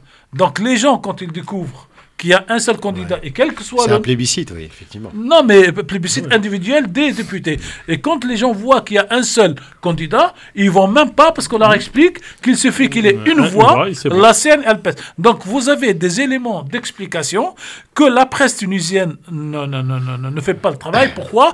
Parce qu'en fait, aujourd'hui, nous sommes dans un autre poker menteur, comme reprendre la phrase de notre ami Sofiane tout à l'heure, c'est est-ce que vous êtes pour Kaïs ou contre Kaïs, et non pas pour l'élection ou contre l'élection, pour la Tunisie ou contre la Tunisie. Cela donne qu'aujourd'hui, donc, il y a un Parlement de 151 députés au lieu de 164 parce que les députés de l'étranger n'ont pas été élus, mais que fin mars, normalement, la Tunisie aura un nouveau Parlement, et c'est à partir de là qu'il va falloir qu'on parle ici et ailleurs, cher Christophe, de la façon de gérer le pays par Kais Saïed, avec l'Assemblée, contre l'Assemblée, et à partir de là, on pourra rentrer dans la critique réelle. Sofiane, tu commentes ou tu zappes, mais tu ne fais pas un Tarek Mami pendant 3 minutes. Là. Non, mais Tarek, il a été. Donc, effectivement, ce qu'il donne comme éclairage est très important. Moi, je voudrais faire la lumière sur un point. Moi, je trouve, alors, je vais être à l'encontre de tout le monde, moi, je trouve que c'est la maturité de la démocratie tunisienne. Aujourd'hui, les gens sont en capacité de refuser ce qu'eux, ils considèrent comme un simulacre d'élection. D'accord? Les gens ne sont pas allés voter. Et personne ne leur a mis le pistolet sur la tête, comme à une certaine époque, où on avait des 98% de votants, mais que personne n'exprimait son opinion. Là, aujourd'hui, il y a une défiance vis-à-vis du pouvoir. D'accord? Et comme disait Mami, les gens se sont dit, les jeux sont déjà faits. Donc, il n'y a pas besoin de continuer à voter puisque les jeux sont déjà faits. Ça, c'est une maturité d'une démocratie. La démocratie, c'est pas simplement mettre son bulletin de vote dans une urne, c'est de travailler, d'activer aussi le mouvement d'opposition. Et moi, ce que je vois et ce que j'espère en tout cas, c'est que la Tunisie montre un peu la voie aux autres pays arabes, qu'un pays peut se transformer, même de manière, je dirais, pas très académique, mais peut se transformer vers une démocratie réelle, où le choix parce que 11%, il y a 11% de gens qui sont d'accord. Mais si on dit que les urnes, c'est ça qui partagent les trucs, voilà. Ouais. Par contre, franchement, il y a un truc qui commence vraiment à m'énerver, et c'est pas qu'aujourd'hui. Vos téléphones, mettez-les en silencieux, sinon je les confisque. Hein. Sérieusement, c'est vraiment relou. Comme dans les restaurants japonais. Non, vous savez que dans les émissions maintenant, sur RMC par exemple, on met le téléphone dans un placard, et c'est ce que je vais faire. Voilà. Enver, tu dis comment ou tu zappes? Tout a été dit. Vas-y. Je commente. Moi, en fait, je vais prendre un autre angle en étant un trublion. Et quand on part du principe qu'il y a des tensions raciales, qu'il y a 34 millions de pauvres, que c'est l'argent qui fait en sorte qu'un président soit élu, en fait, je pose tout simplement la question de quel droit, en fait, Washington essaye d'émettre un jugement sur la démocratie. Merci de revenir à mon information principale, Enver. Merci beaucoup. De quel droit? Information suivante, mon cher maître Charny. Tu en parlais d'ailleurs tout à l'heure. Soupçon d'ingérence, enquête interne à BFM TV après la diffusion de contenu non validé par la rédaction. Par Rachida Mbarki, qui est un journaliste. Rachid, pardon. Oh là, pardon. Rachid Mbarki, pardon. Un journaliste qui est d'ailleurs l'un des plus anciens journalistes de BFM TV et qui a été jusqu'à présent d'ailleurs la nuit, et apparemment il faisait passer des messages. Alors il y a une enquête, je vais pas aller jusqu'à dire qu'il a été ou aurait touché de l'argent pour faire ceci ou pour faire cela. Quoi qu'il en soit, il y a une enquête et menace de poursuite judiciaire. C'est le communiqué de la chaîne BFM TV. Tu commentes ou tu zappes, mon cher maître Charny? Je commente très rapidement. Moi, je pensais à la première lecture de cet article que c'était encore peut-être une mesure un peu discriminatoire. Mais en réalité, en creusant un peu le fond du dossier, je ne crois pas que ce soit vraiment une question d'argent ou de monétisation d'un reportage. C'est plus faire valoir ses propres idées personnelles. Parce que moi, j'en suis c'est l'enquête qui va le déterminer. Voilà, on verra. M. Mbarki est peut-être d'origine marocaine. Il est d'origine marocaine. Il essaye d'orienter un reportage plutôt en faveur de son royaume natal. Moi, Mais c'est pas pour avoir dit Sahara marocain, contrairement à tout ce qu'on a pu lire, qu'il a été écarté de l'antenne. Il faut arrêter de raconter n'importe quoi aussi. Non, ça c'est vrai. Voilà. Tarek Mami, vous commentez ou vous zappez? Je zappe. Très bien. Sofiane? Je zappe. Enver? Je zappe. C'est bien. Allez, alors ça nous permet d'enchaîner. Tiens, réforme des retraites, messieurs. Maître Charny, organisation de la jeunesse qui appelle à bloquer les lycées et les universités mardi prochain. Tu commentes ou tu zappes? Qui? Maître Charny, j'ai dit. Ah non. Je zappe. Tu zappes? Tarek Mami? Non, je commente en une phrase. En général, dans ce pays. C'est bien ça. en général, dans ce pays, quand les jeunes et les lycéens rentrent dans des grèves comme celle-là, ça change complètement la vision de la grève, notamment parce que les parents ne pensent plus à eux-mêmes, mais à leurs enfants qui vont être tabassés par quelques CRS. Et donc, il faut voir ce que donne donc le soutien des jeunes à cette Exactement. grève. Monsieur Garbaoui. Alors, moi, je suis un peu... C'est-à-dire que la réflexion me dérange. Parce que pour une fois qu'on a des jeunes qui prennent à bras le corps leur destin, et ils s'engagent dans une action collective qui est porteuse d'espoir pour eux, on considère que c'est pas normal. Voilà, moi je dis bravo aux jeunes. Très bien. Enver. Je commente. Là, en fait, c'est l'occasion de dire que justement, c'est dommage de dire qu'à chaque fois des jeunes veulent justement manifester pour justement cette histoire de retraite, on le dit, bah, ça ne les concerne pas, ils sont encore au lycée, alors que bien au contraire, faire partie justement de cette société et manifester justement leur citoyenneté, je trouve que c'est vif, c'est bien et il faut continuer. Autre information, c'est Valérie Pécresse qui confie avoir hésité à quitter la vie politique après son échec à la présidentielle. Tu commentes ou tu zappes, mon cher maître Charny? Je commente très rapidement. Je pense que voilà, elle a pris la pauvre une Elle a tôle, été tentée par abandonner. Voilà, elle a pris une tôle. Je pense que ça s'est joué à pas grand chose. Honnêtement, aujourd'hui, bon. Pas grand chose. Pas grand chose. Excuse-moi, elle a fait 4,80. Oui, mais ce score, parce qu'il y a des dynamiques, dans une élection, et c'est vrai que au départ, elle avait une dynamique en sa faveur. Elle a foiré son intronisation, là, son grand meeting au Zénith, et c'est à partir de là que tout s'est écroulé. Mais bon. Finalement, ça joue pas forcément à grand chose en réalité quand on regarde. Bon, les hésitations de Madame Pécresse, Tarek Mami.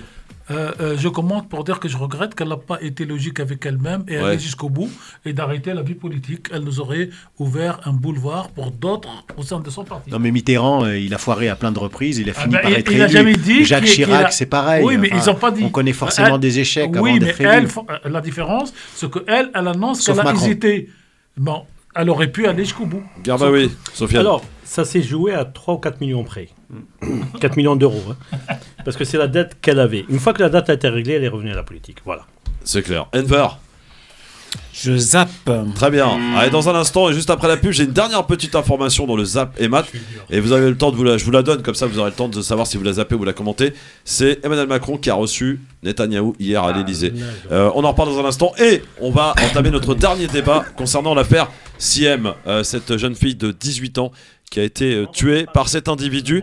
Et on peut se poser la question, est-ce que le drame aurait pu être évité parce que l'individu en question a été condamné pas moins de 13 fois et notamment en 2015 pour 12 ans de prison. Il a fait toutes ses peines. Attendez. Et on peut quand même s'interroger sur les remises de peine et compagnie, parce que cet individu apparemment est qualifié de dangereux et il était dehors et il a malheureusement commis cet acte, à savoir briser une famille et surtout une jeune fille de 18 ans qu'il a étouffée, selon ses dires évidemment. On y revient dans un instant. Est-ce que ce drame aurait pu être évité?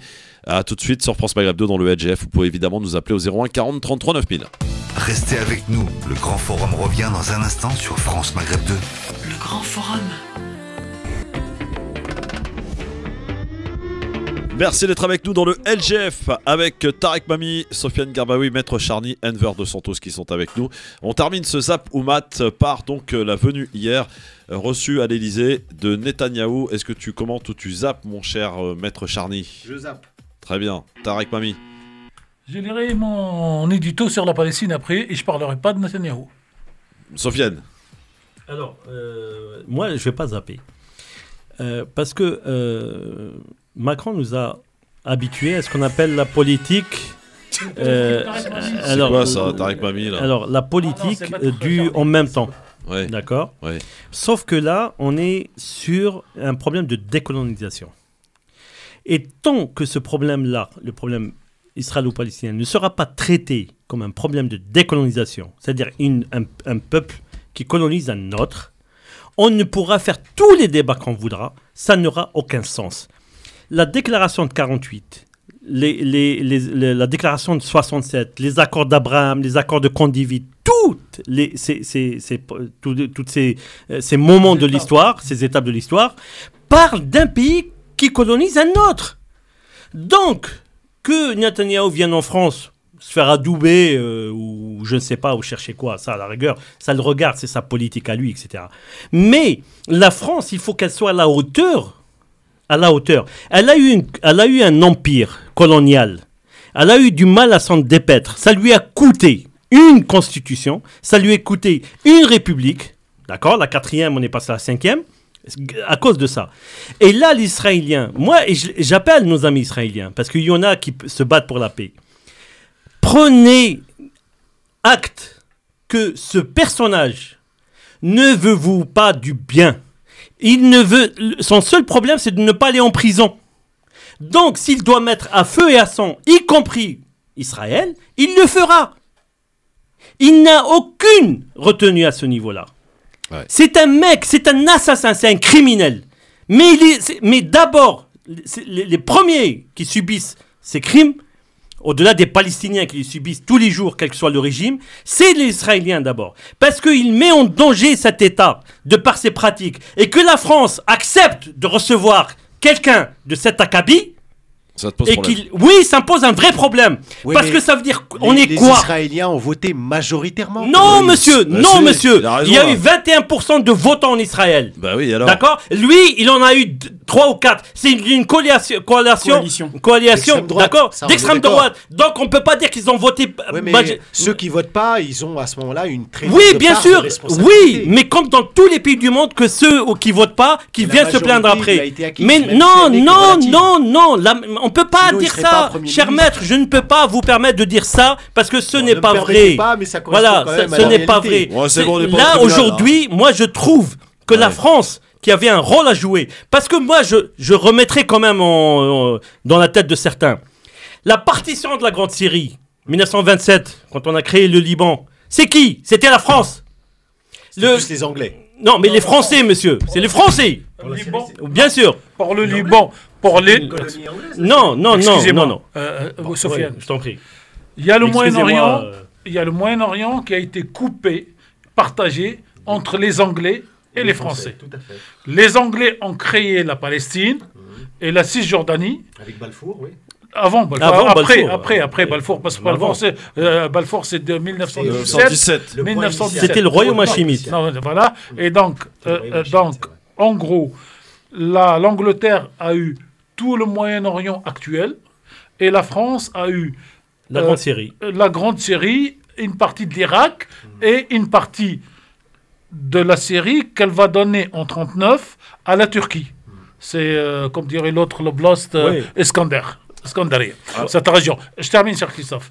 Et derrière, c'est la France qui, au nom... Alors, on était déjà après la loi de 1905.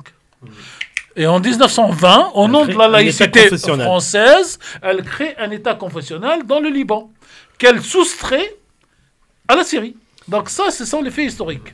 Et l'Angleterre a créé donc, Israël et la Jordanie, en trahissant la Jordanie, puisque la Jordanie a eu la promesse de Laurence d'Arabie, de récupérer l'Arabie Saoudite, et c'est pour ça qu'elle s'est révoltée contre l'Empire ottoman. Et donc vous avez tous ces éléments qui expliquent qu'aujourd'hui, la France est aussi responsable de la situation et de la Palestine et de la Syrie et une partie de l'Irak, et qu'aujourd'hui, effectivement, je ne voulais pas parler de ça, mais juste un point. C'est la règle du plus fort. Oui, mais juste, je rajoute un point. Le plus puissant impose demain, la manière de fonctionner. D'accord, donc demain, quand il y aura une autre puissance au Moyen-Orient, il viendra jeter les Israéliens dans un kibbutz et leur dit je suis plus fort, je fais ça.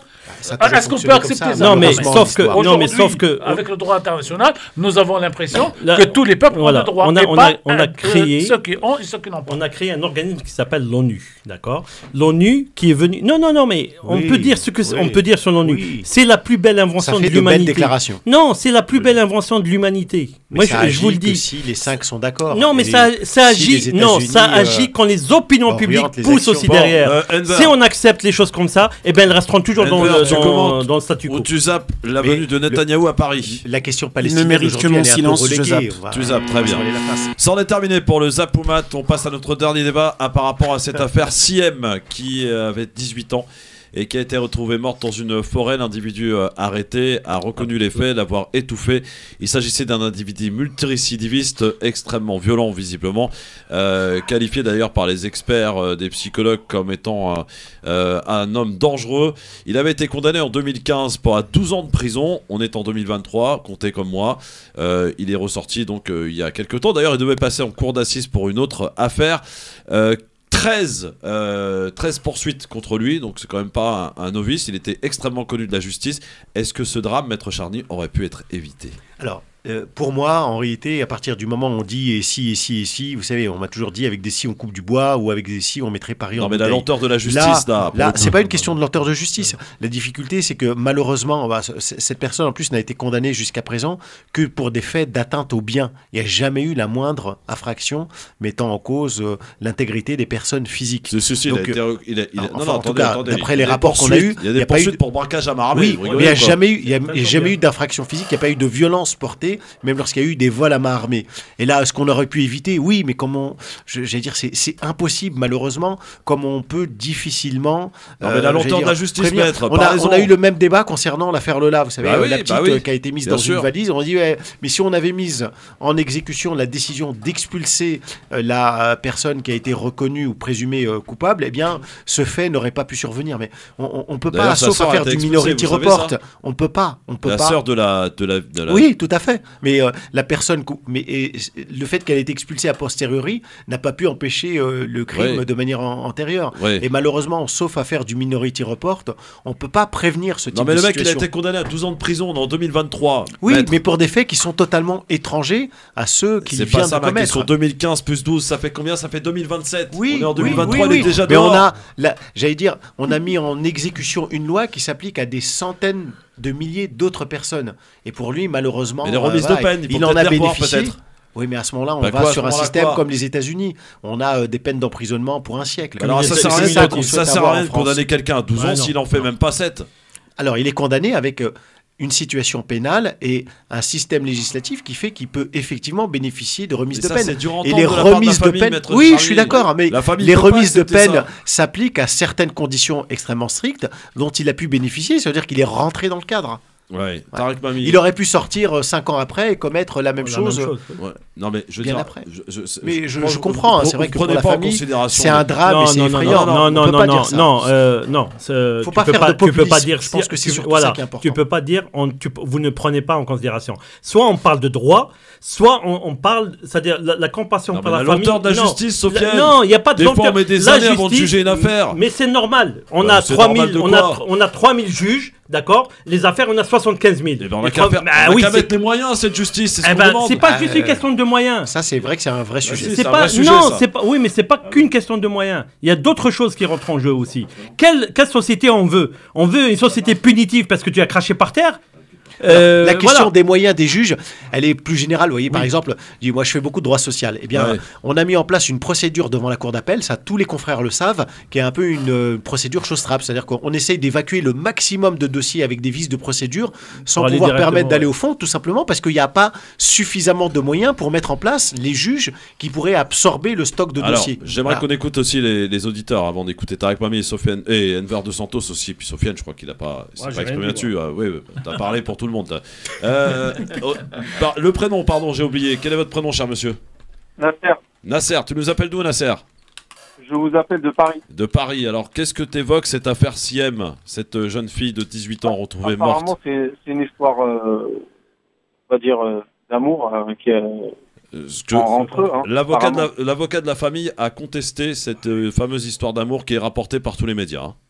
Ah, d'accord. Ouais. Je précise, après je ne sais pas si c'est vrai ou pas.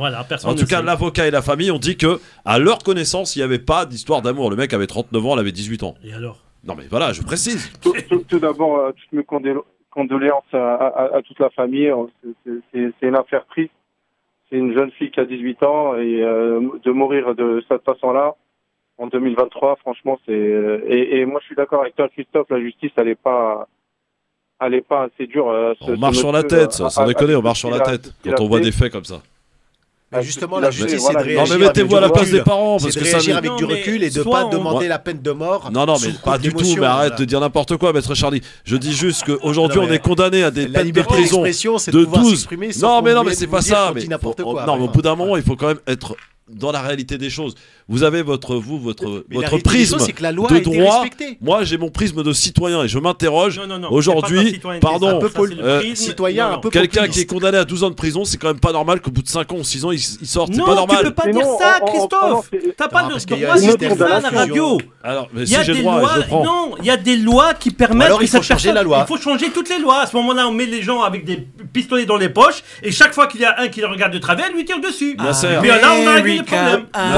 Moi, je suis d'accord avec toi, Christophe, que les condamnations, c'est du symbolique. Et peu de temps après, on voit que voilà, les gens, ils ressortent 4 ans avant. Mais après, il ne faut pas se tromper. C'est-à-dire que quand il a été ici... à 12 ans, et de le faire sortir au bout de 5 ans. Moi, mais si tu permets, Nasser, excuse-moi de t'avoir coupé, c'est Enver. En fait, c'est là où après, il ne faut pas se tromper. Lui, quand il a été condamné, il n'a pas été condamné justement pour des violences physiques. C'est-à-dire qu'à un moment donné, ça voudrait dire que un autre homme qui n'a pas son mental, qui n'est pas un psychopathe justement, qui va vers la violence, mais qui a également commis des actes. Attends, juste un instant, justement, il a également commis des actes répréhensibles, genre de violence contre des biens. Ça voudrait dire que lui, s'il a un bon comportement, il n'aurait pas le droit de sortir avant la fin de sa peine s'il se comporte correctement. Tu vois ce que je veux dire? Non, mais justement, mais c'est 13 condamnations. C'est comme si le gars, à un moment donné, non, mais imagine-toi que le mec, c'est Arsène Lupin. C'est-à-dire que le mec, c'est le plus grand des cambrioleurs. Il peut avoir 13 condamnations, ça reste que du cambriolage.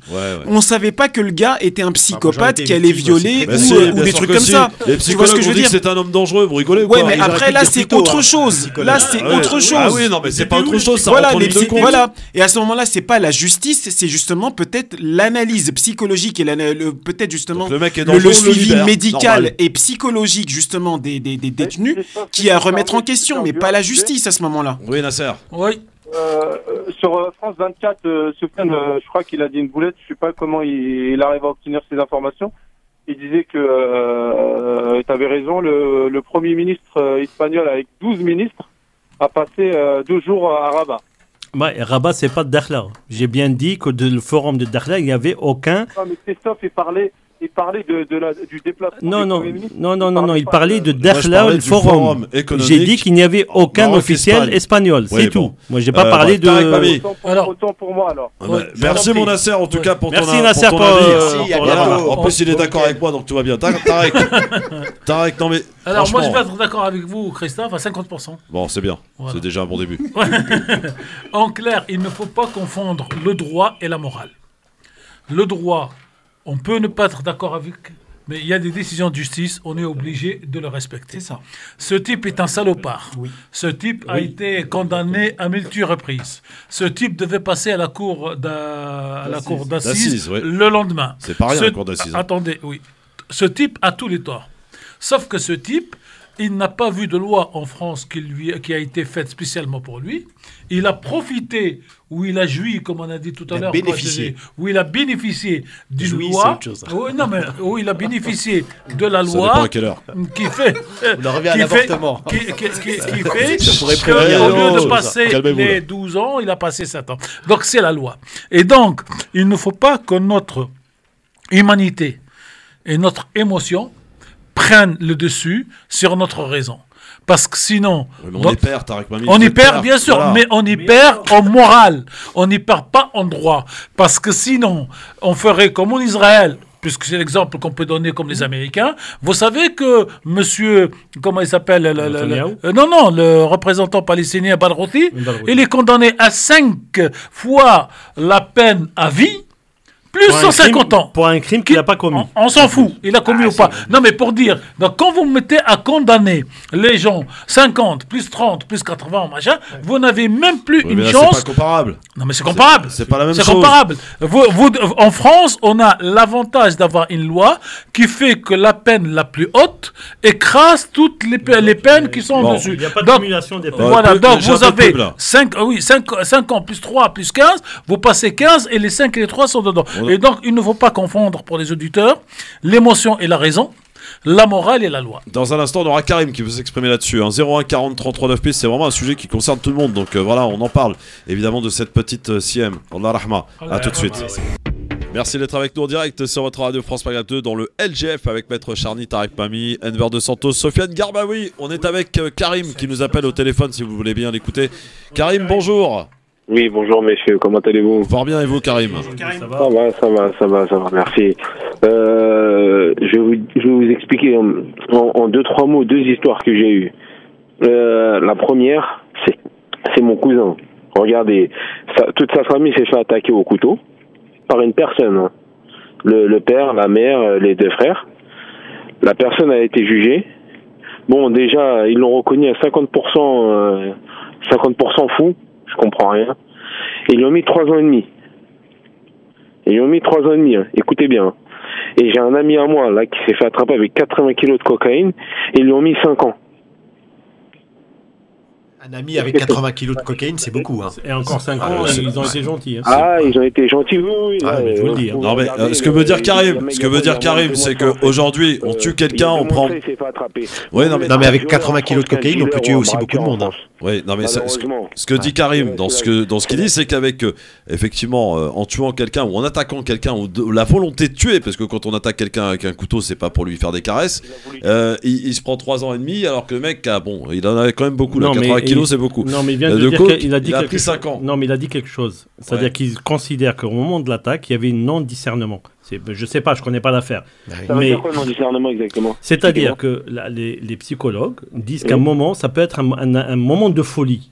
À un moment donné, il ne discernait plus, c'est-à-dire qu'il a attaqué. Il n'était pas totalement irresponsable, mais son discernement était un peu émoussé. Non, mais Karim, je parlais pas en même temps. Karim, excusez-moi, je vais vous expliquer. Je compatis et je suis très solidaire de cette famille. Il n'y a pas de problème. Maintenant, on parle de faits juridique. Si on veut parler du droit, le droit, il est assez clair. Quand quelqu'un n'est pas dans son état normal, on ne peut pas le juger, le condamner de la même façon que quelqu'un qui est dans son état normal. Voilà. Maintenant, par rapport à cette famille, je compatis et je suis très solidaire et il n'y a pas de problème à ce niveau-là. Mais moi, je parle juste en termes de droit. C'est tout. Donc, non, mais voilà. Excusez-moi de vous couper, mais vous savez que c'est très très compliqué, vos histoires de droit, pas droit. Quand il y a quelqu'un qui touche, quand quelqu'un touche à la mère ou au père, vous savez très bien que demain, on est capable de faire des dingueries. Oui, mais ça n'empêche pas que le droit doit exister. C'est l'affaire où le père de famille a voulu se faire justice lui-même et a tabassé l'agresseur de sa petite fille. Alors, on peut comprendre, mais c'est pas quelque chose qu'on peut autoriser, c'est pas possible. Chacun peut pas se faire justice à lui-même. Oui, mais maître Charny, d'accord, ça je veux bien, ça c'est les mots, ça c'est les... Voilà. Non, c'est pas des mots, c'est qu'en pratique, vous vivez sur une autre dimension, les gars. On va taper sur le voisin parce qu'il m'a... C'est pas possible. Vous pouvez pas vous faire justice. Il y a des règles. On le sait très bien. Il n'y a pas de liberté sans loi. Alors quoi? Donc il n'a pas le droit, il souffre, il saisit la justice. Sinon, lui, aujourd'hui, il va régler le compte à celui-là. Oui. Le lendemain, il rentre chez un commerçant, il refuse de payer parce que c'est trop cher ou une altercation. Excusez-moi, le commerçant refait pareil et qui fait justice dans ce pays. Arrêtons de mettre, encore une fois, l'émotion avant la raison. Exactement. La loi, elle est injuste. Et je reviens à mon dada. La loi, elle est injuste. Mais nous, là, dans cette communauté dite maghrébine, arabe, noire, arabe, tout ce que vous voulez, qu'est-ce qu'on fait pour la changer? On ne vote pas. On n'implique pas en société. On fait pas, on n'aide pas nos enfants, des fois, pas tous, heureusement, à faire des grandes études pour qu'ils soient dans l'État. Ah, quand même, ça progresse. Hein. Ça progresse. Et je suis d'accord. Mais donc, si vous voulez, l'émotion, c'est bon pour la douleur des parents. Ouais. Elle n'est pas bonne pour être appliquée dans la société. L'émotion, c'est pas bon. Vous avez raison, bien sûr que oui, vous avez raison. Et on partage l'émotion des parents, il n'y a pas de problème. On peut aussi comprendre quelqu'un qui pète les plombs quand il subit une telle atrocité. Je veux dire, le mec qui rentre chez toi, mais nous, les premiers, moi, le premier, je ne sais pas comment je réagirais. Tu ne sais pas comment tu réagirais. Voilà, c'est ça ma question. Mais il n'y a pas de problème à ce niveau-là. Maintenant, c'est vrai qu'il y a des lois et que vraiment, c'est interdit de se faire justice soi-même. Si on veut vivre en société de manière intelligente et de manière, je dirais, civilisée, il faut qu'on accepte que les règles s'appliquent aussi à nous et de mettre notre promotion à côté. Bah quand même, Karim, ton pote, 80 kilos de cocaïne, c'est quand même énorme. Normalement, c'est 10 ans. Ouais, c'est... il a eu un coup de chance, en fait. Un coup de chance. Au péage du Louvre, il s'est fait attraper. Vous voulez que je fasse quoi? Non, mais tu peux rien faire. Toi, t'es absolument pas complice de tout ça. On est bien d'accord. C'est pas votre faute. Je te dis que ça fait quand même beaucoup, 80 kilos, c'est beaucoup. Et la cocaïne, ça tue aussi. La drogue, ça tue. Non, mais après, c'est pas moi. Mais je sais, Karim. Je t'ai pas fait mais c'est pas le reproche à vous. Merci beaucoup, Karim, en tout cas, pour ton appel. Bon, c'est un sujet qui fait débat, forcément, évidemment. Et on peut que souhaiter, évidemment, présenter toutes nos condoléances à la famille. Et notre compassion les parents et sont notre solidarité vis-à-vis de cette famille. Évidemment. Tiens, un dernier appel là-dessus, avant qu'on passe au coup de gueule et au coup de cœur. Allô, bonjour, qui est avec nous? Allô? Oui, allô? Oui, ton prénom?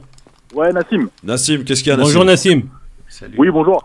En fait, c'était pour apporter une précision technique par rapport à ce que disait Christophe sur son comptage. Ouais. En fait, quand une personne prend une lourde peine, faut pas oublier qu'aussi, dans de nombreux cas, il y a de la détention provisoire. Oui, ça veut dire que ça ne rentre pas dans ton calcul. Ça, c'est une chose. Après, moi je veux dire, voilà, ça reste une affaire horrible, mais parfois, tu as des détentions provisoires sur des affaires criminelles qui peuvent durer de 2 à 4 ans. Ça, il faut le prendre en compte. Oui, et puis après, il y a aussi le système des crédits de réduction de peine qui fait que toute personne détenue, que ce soit pour des raisons criminelles ou délictuelles, tu vois, t'as des réductions de peine automatiques de ça n'existe plus, Nassim, excuse-moi. Ça va très très vite. Nassim, l'automaticité des réductions de peine n'existe plus. Oui, depuis cette année. C'est une personnalisation maintenant. C'est une personnalisation qui est... Depuis cette année, et puis malheureusement, en fait... Il est au fait, Sofiane. Ce qui est dommage, en fait, avec ce là c'est que, en fait, il y a beaucoup de gens pour qui les réinsertions sont réussies, et puis en fait, c'est rarement quantifiable. Et malheureusement, on va considérer la récidive que quand il y a des faits divers atroces comme ça. Oui, mais tu as raison, Nassim. Allez, revenons à la raison. Merci beaucoup, mon Nassim. Merci à toi. Merci.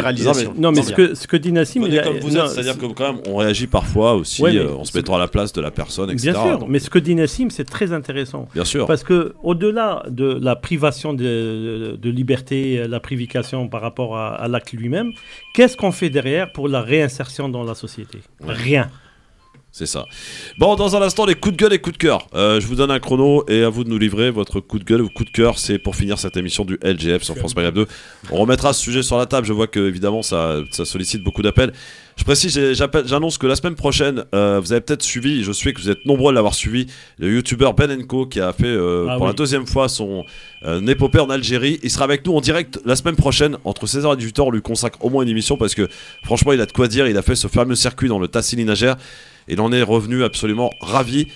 3 mois et demi, il a passé là-bas. Il est revenu à Paris récemment et il sera avec nous en direct dans le LGF sur France Maghreb 2 entre 16h et 18h. Vendredi prochain, notez bien la date, c'est le 10 février. C'est une claque. Ouais, à tout de suite. À tout de suite, juste après la claque publicitaire. Merci d'être avec nous en direct. Et pour finir cette émission, messieurs Garbaoui, monsieur Mami, monsieur Dos Santos et monsieur Maître Charny qui sont avec nous. La possibilité de nous livrer un coup de gueule ou un coup de cœur. C'est votre choix. Totale liberté sur le sujet que vous souhaitez évoquer avec nous. Il ne faut pas que ça dépasse 1 minute, en théorie. Voilà, je dis bien en théorie. Tiens, je vais commencer par Tarek Mami. Moi, la théorie, c'est pas 1 minute. Comment ça, c'est pas 1 minute, Tarek Mami? Moi, j'ai un édito sur la Palestine. On n'en a pas parlé depuis la semaine dernière, j'allais dire, dans les termes de la réflexion en profondeur. Donc, je laisse passer le tour à mes camarades pour pouvoir... Le meilleur pour la fin. Une petite synthèse. Non, il n'y a pas de... Un petit résumé au moins. Alors, y a-t-il un sage en Israël pour ouvrir un chemin pour la paix?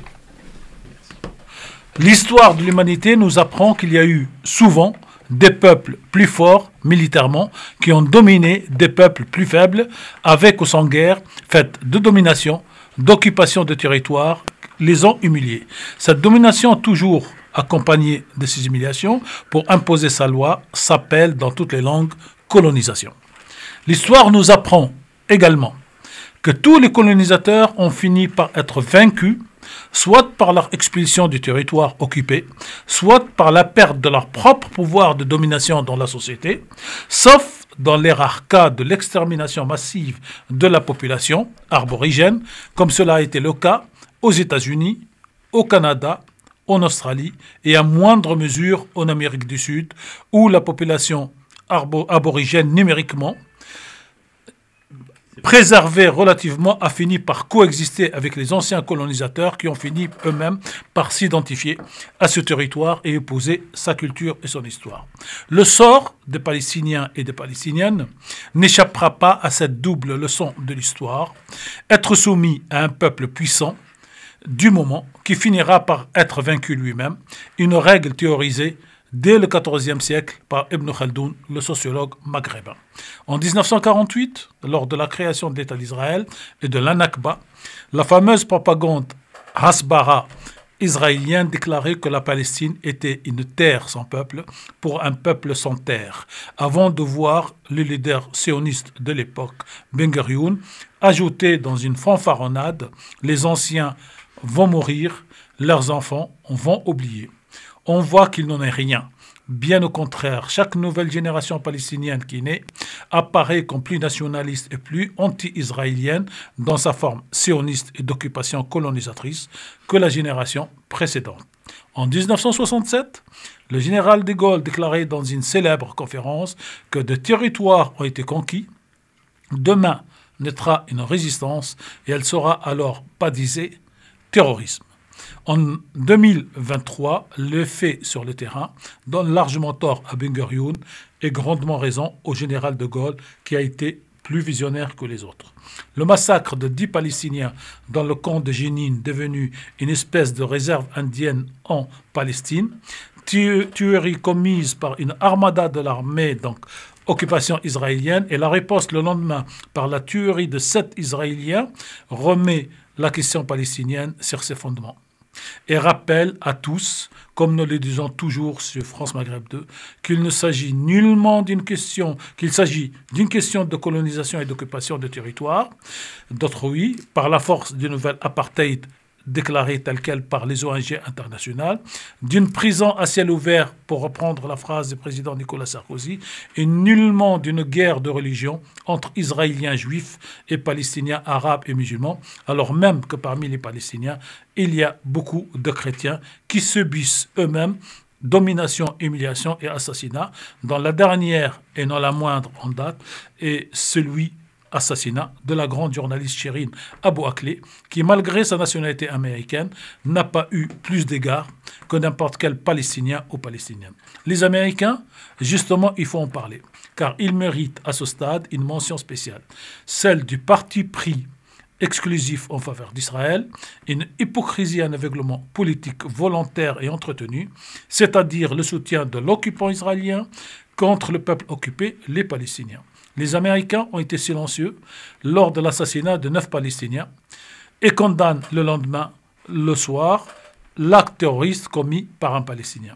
Pour les 2 dernières tueries survenues, la question que je me pose, est-elle cette action l'équivalent du 1er novembre 1954 en Algérie contre la colonisation française et le début de la lutte armée des Palestiniens de l'intérieur?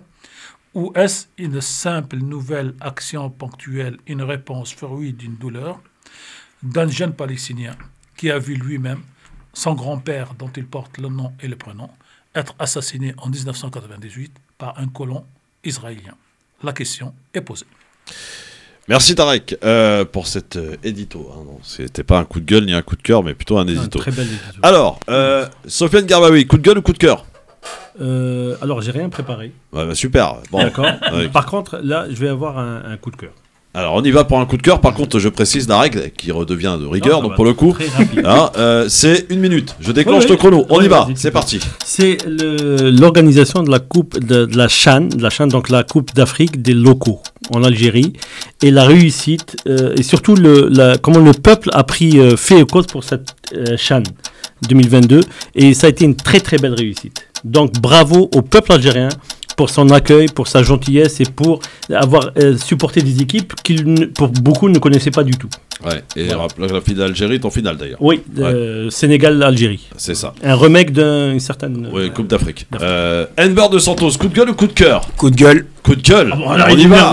C'est parti, mon Enver, on t'écoute. Donc, coup de gueule, carton rouge à France Info et à la télévision publique, mais peut-être à certains médias en général, parce que il y a peu de jours, l'assassinat donc d'un Afro-Américain par 5 autres Afro-Américains, Monsieur Tariq Nichols, qui a été assassiné donc par 5 policiers Afro-Américains. Et sur France Info, j'ai eu le plaisir d'écouter la journaliste dire un Afro-Américain a été assassiné par 5 policiers noirs.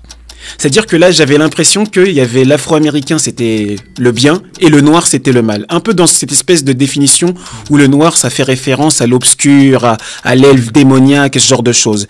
Et ils ont oublié de dire qu'à Verzeille, en Occitanie, 2 hommes ont été lynchés par tout un village, pratiquement, une vingtaine de personnes, parce qu'ils étaient noirs. Et ça, c'est grave. Merci Enver pour ce coup de gueule, évidemment. Maître Charny, est-ce que vous avez un coup de gueule ou un coup de cœur à nous proposer, maître? Oh, moi j'en ai beaucoup. Eh ben oui, mais faut choisir. J'en ai beaucoup, mais très rapidement. Voilà. Alors on t'écoute. Vous connaissez tous mon positionnement politique, mais là moi ce que je pourrais dire, c'est qu'il faut à un moment donné écouter le peuple. Le peuple à la fois sur les retraites, effectivement, quand vous avez 70, 75, 80% parfois de la population, 93% des actifs qui sont contre une mesure, même si on est responsable, même si on estime qu'elle est extrêmement juste, même si on estime que c'est soit ça, soit la faillite de notre système de répartition, il faut prendre ses responsabilités, accepter de dire qu'on a tort et qu'il faut reprendre les choses à la base. Et c'est mon premier coup de gueule. Deuxième coup de gueule, c'est également par rapport à ce qui se passe en Russie. Alors c'est vrai que quand on écoute les médias, on a l'impression que tout le monde est favorable au va-t-en-guerre. Et lorsqu'on discute avec les gens autour de nous, la plupart des gens disent voilà, il faut aller vers la responsabilisation, arrêter les livraisons d'armes à gogo, arrêter de faire en sorte que le sang continue à couler, parce que finalement des centaines de milliers d'Ukrainiens d'un côté, des centaines de milliers de vies de Russes de l'autre, ça justifie pas qu'on puisse continuer dans cette démesure. Là aussi, il faut écouter la population française, il faut revenir à l'essentiel, l'esprit de responsabilisation. Voilà. Bravo, la minute elle est tenue en tout cas, et tout le monde a pu nous livrer son coup de gueule, coup de cœur. Bon, merci. C'est l'heure de partir au week-end les amis, passez un bon week-end à tous.